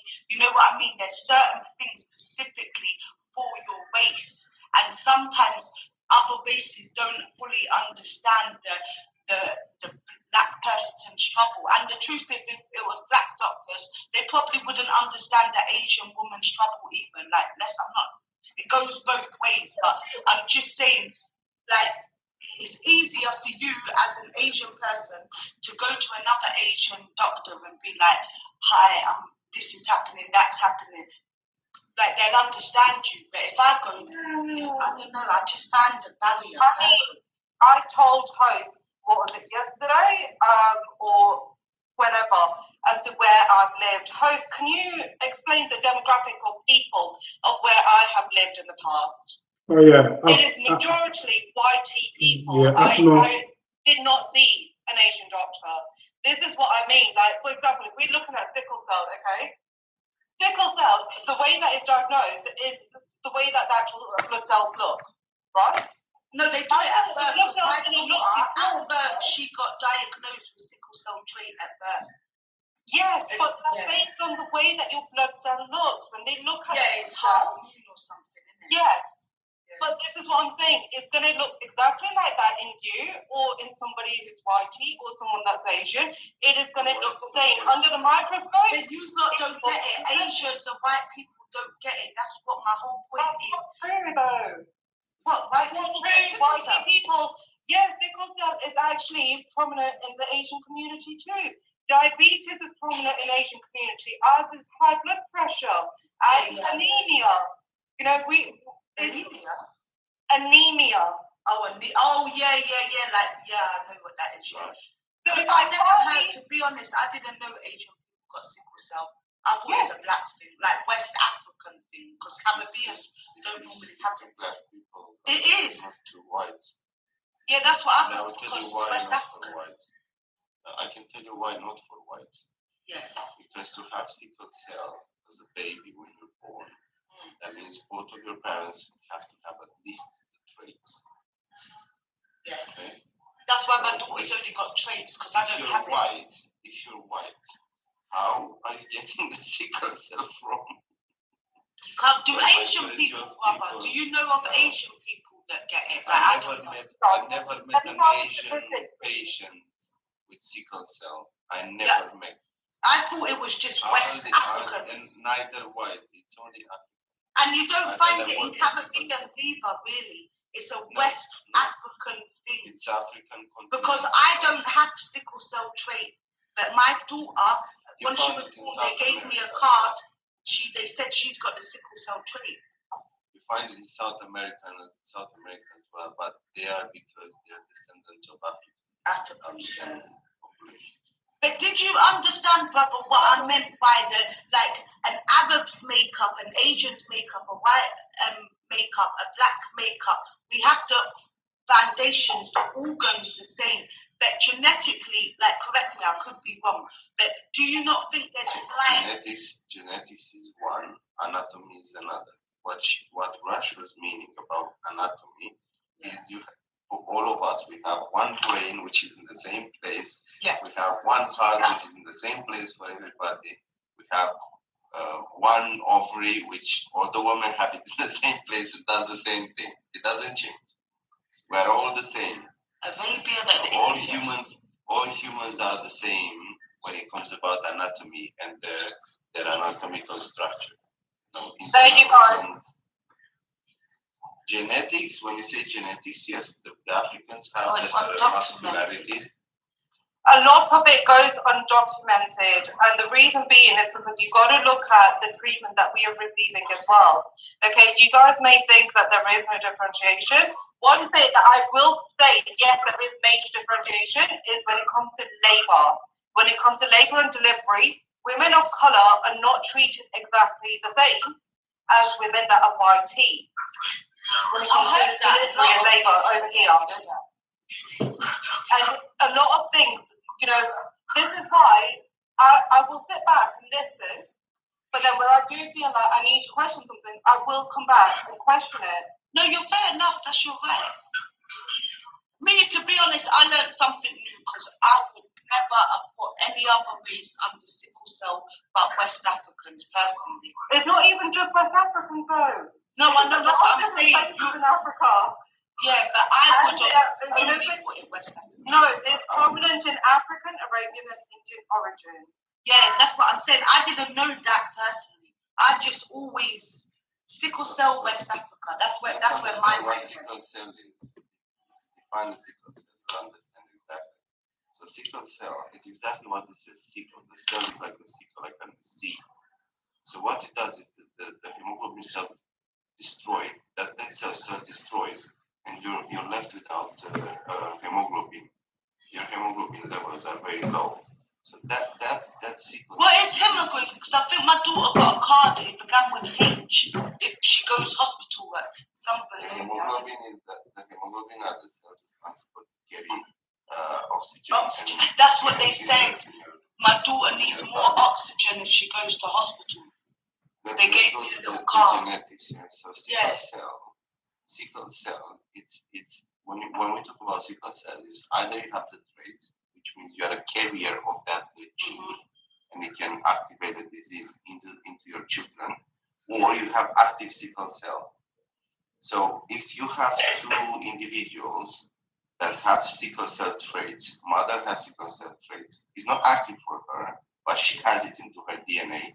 And the father, the same thing, their children will have active sickle cell disease. Yes. If one of them has active sickle cell disease and the other one nothing, then the children have all the three alternatives. Either sickle cell active, either just the traits, either nothing. And if you just got the trait, you can still pass one parent can pass one trait. Yes. If you have the trait, I'll give you the example of my wife. So my wife has the traits, she's black, and I don't have it because in Romania we don't have it. I knew from the knowledge what sickle cell is, but I never seen it like in the UK. Okay. And I have no history with sickle cell. My daughter doesn't have sickle cell. Does she have the trait? Nothing. Oh, well done. So I cancelled my DNA. I cancelled it out. Maybe my daughter's never got cancelled because I've got black in me, maybe, that's why. So it's very important when you choose your partner and you want to have a baby, you have to choose the father, the genetics, when you have this kind of problem. As a woman, for example, which my wife did a perfect choice, a perfect choice. Yeah, to wipe it out, basically. Yeah, because I wiped it out. See, I was so surprised when my daughter come up with the trait because my sons don't have it. Because if she was getting her dad is husband that had traits or the active disease, she will pass it on. I have to tell her, yeah. So the partner of a sickle cell, active sickle cell disease, has to be somebody that doesn't have none or nothing. And the sickle if you've got the actual sickle cell, I know one guy that's got it. Out of 5 of his children, 2 of them have full-blown sickle cell. He needs to find a mama without sickle cell. And then, because the other 3, they got traits though. ideally from a different race, either white, or Asian. Well, saying that, Asian people have it as well. So you know Why? what, you learn things. It's because I have had family members that have, passed away because of it. Yeah, that's like, I wasn't even being disrespectful, Rachel. I genuinely would never.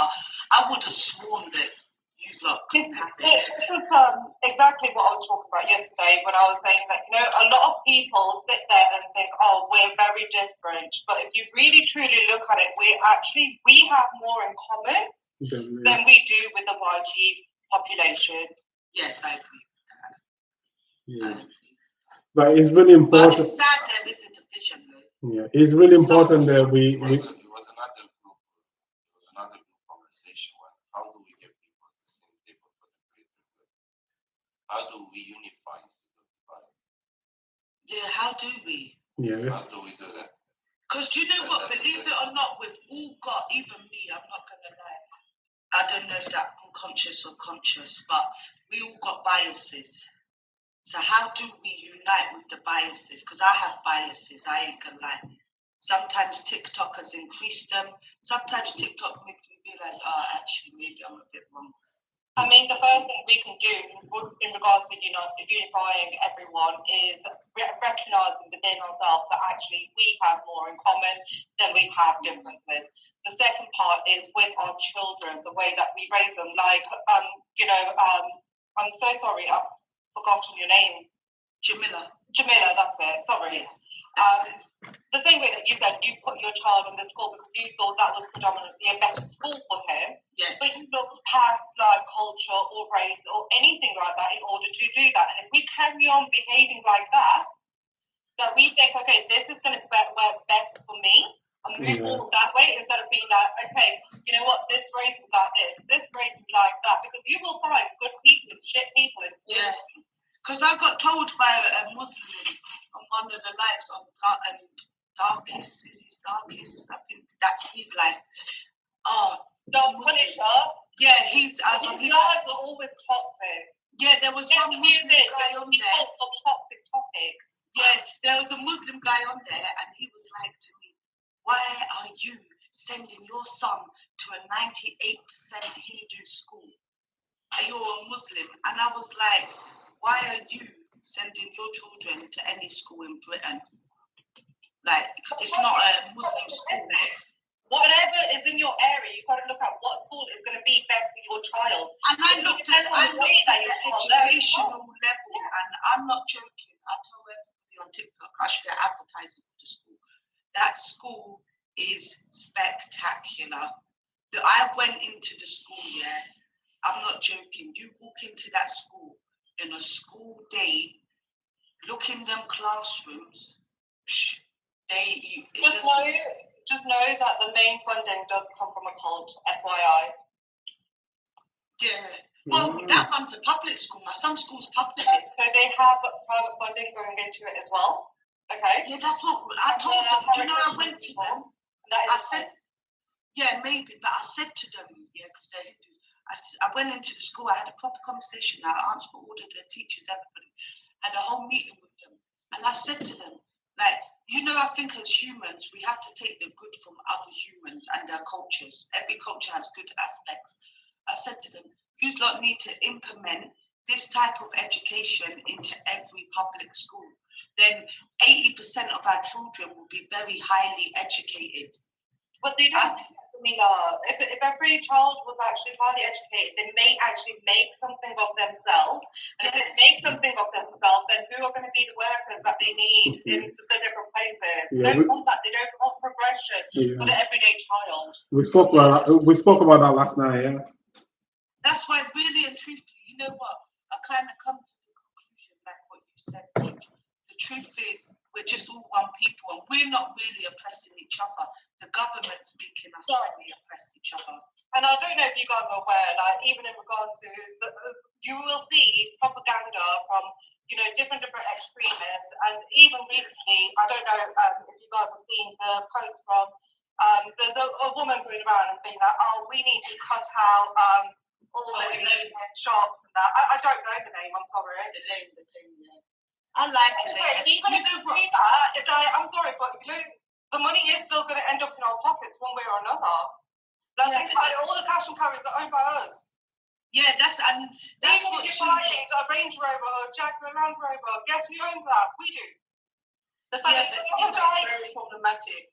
The fact that you're saying that, and that's why she's. No, but the thing is, what you need to be doing is, okay, you know what? In my community, I've got XYZ shops. This person that owns a Y shop is not doing well, but they come from my culture. Let me invest in them.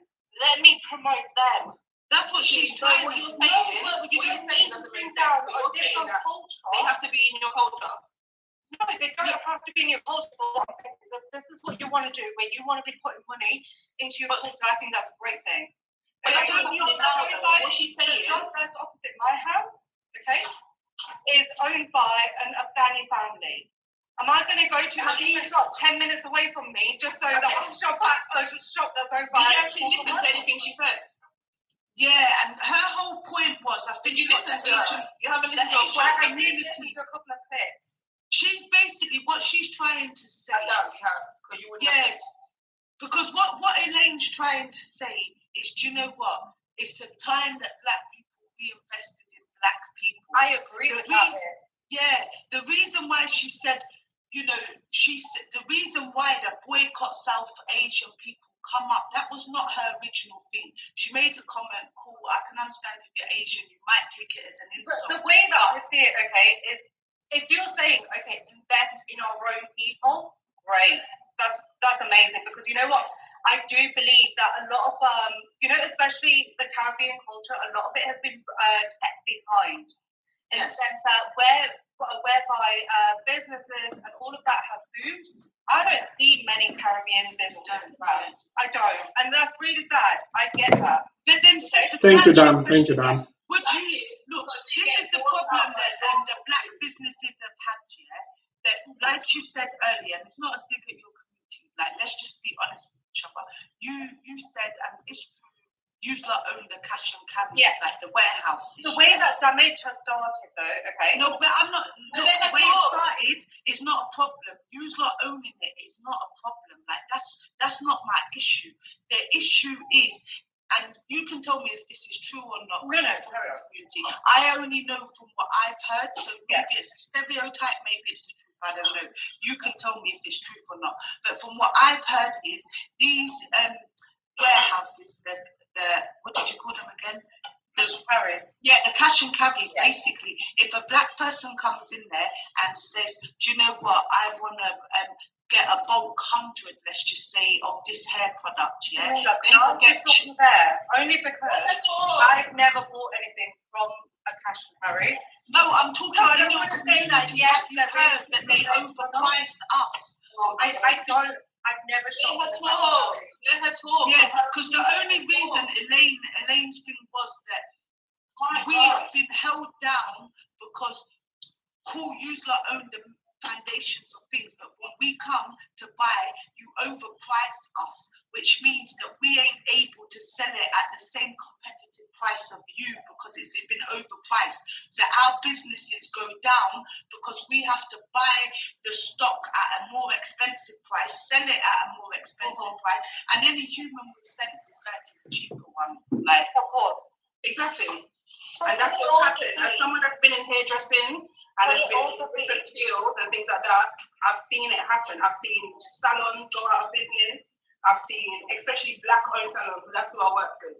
I've seen them go out of business. I've seen black supply companies that we used to go to supply our salons go closed down and owned by those Asian people that's down the corner of the road from them because they could price them out. I saw it. I spoke to them. Going to buy the product and I'm asking her why has it gone up to this price? And every time she has to charge it more and more and more. Of course, because you've got to try and make some sort of profit. And then she's getting it for more prices. Even though not even 5 minutes, 2 minutes down the road, they're getting it for cheaper. And I'm going in the shop and they don't have no problems with the wholesaler that pulls up outside. Yeah. But when he drives up the road to the next woman, he's charging her double the price. And I've seen it. That's what and that's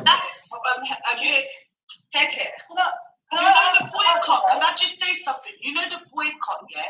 The only reason it started because I follow Elaine, I do, I like it. Okay. The first video she did, cool.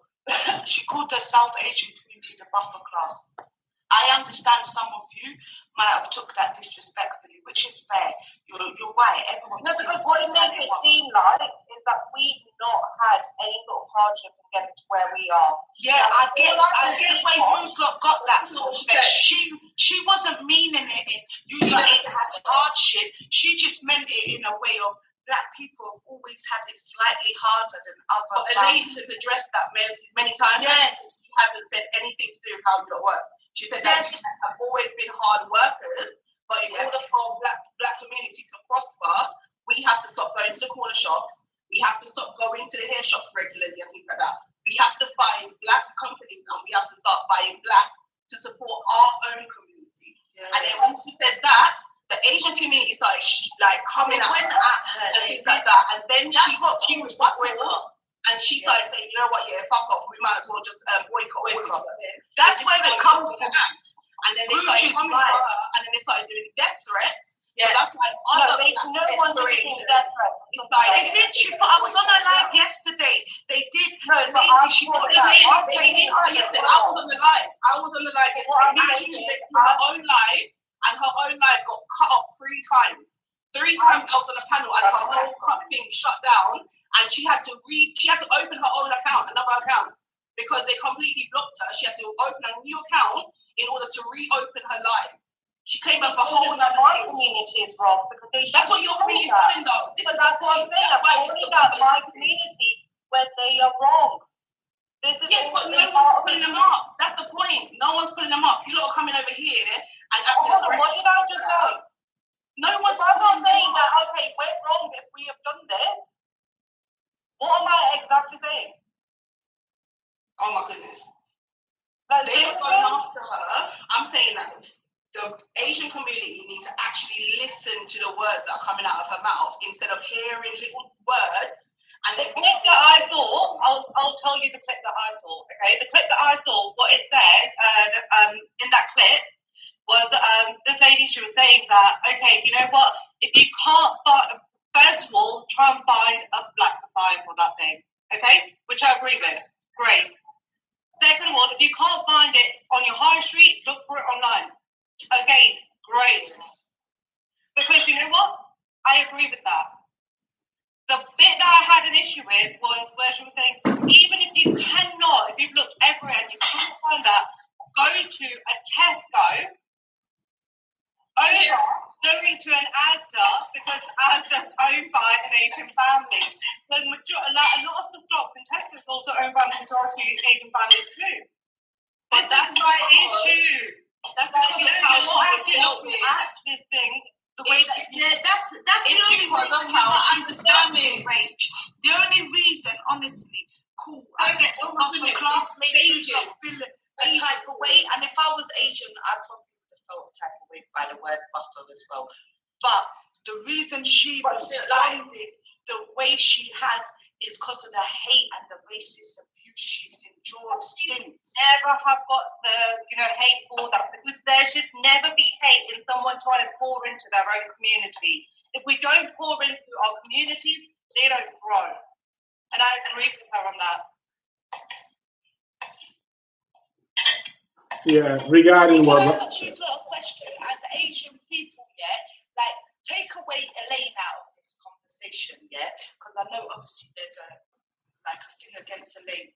But let's just say now the black community is deciding that, you know what, we do want to own a few businesses. We want to make sure our kids, have the top education. We want to not copy, but we want to get on the same page as all the other communities. You don't understand how much I support that. My best friend, if you have a look on my page, the only person I have a video of me with is a black girl who does run her own business. She is my best friend. I will fully support her to the end of the world. individual. Yeah, yesterday. All right, let me tell you what happened yesterday. Go on. On the panel yesterday, there was a man called Salim who came on. He said he has 7 different. Is a fucking. He said, let me say something. He said he wasn't the only one. He wasn't the only one, by the way. He had 7 different shops, and he didn't give a F about what the black community did because they're still going to get their money anyway.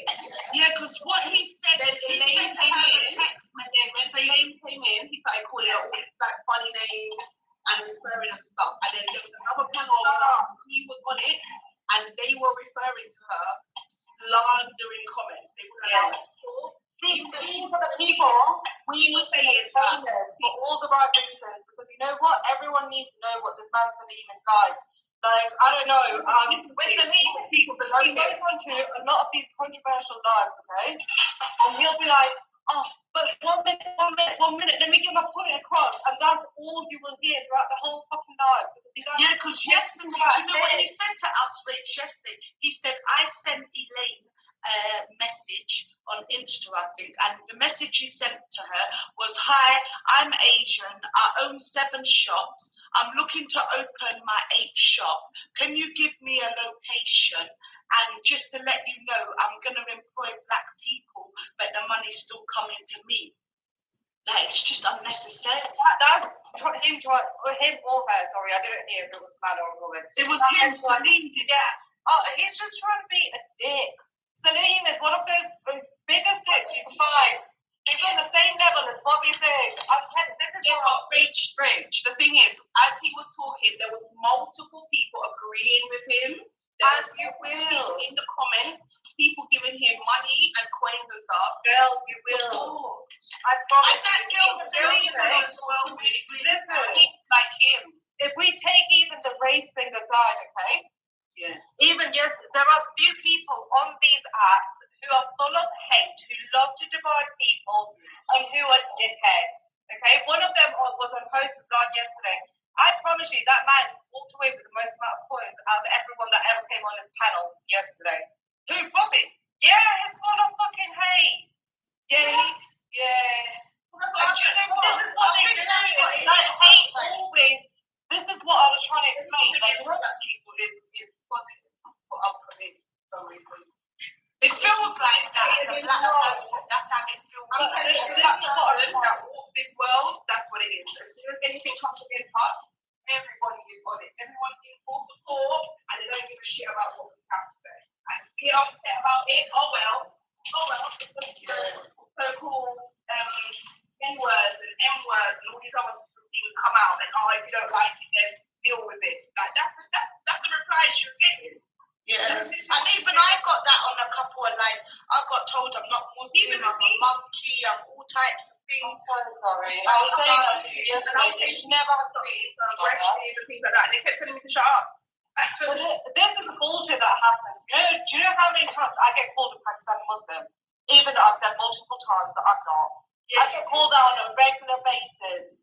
I get told that, because of the people that come on some of these panels, they have very negative connotation in regards to everything. They make it out as if they respect people, but they don't. And unfortunately, those are the people who've got the loudest voices. And I think, do you know what? One thing I've learned the last week or so is you shouldn't tarnish anyone with the same brush. Because I was doing that at one point. But then it's true, you speak to some people and they don't have that same mentality, but sometimes it's a bit hard not to tarnish everyone the same. Yeah, very much so. Especially when there's certain people agreeing with it and supporting it and kikiing about it and all those kind of things. Because do you know what? When I saw that South Asian post, me personally, I'm bad at geography, I told you earlier. I didn't even think of Pakistan once. At all. Like Pakistan, I didn't even think of them. Then when they come out and I saw that they took it so offensively, I was like, okay. But when I saw the racism aspect, because if you look at like the hair shops and that, a lot of investments in these shops are from Pakistani community. If you look at the beauty side of things as well, a lot of investments are from the Pakistani community. Whereas the Indian community are more into corner. Oh, fuck's sake.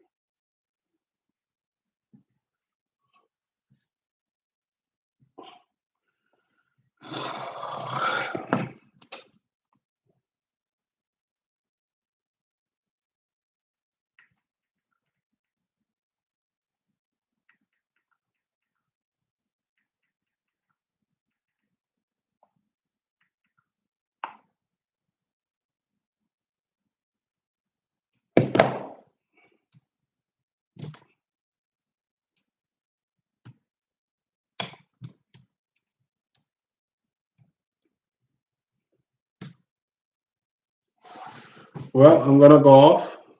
Phone battery finish. I need to go back live and apologize to the sisters. Sisters doing live.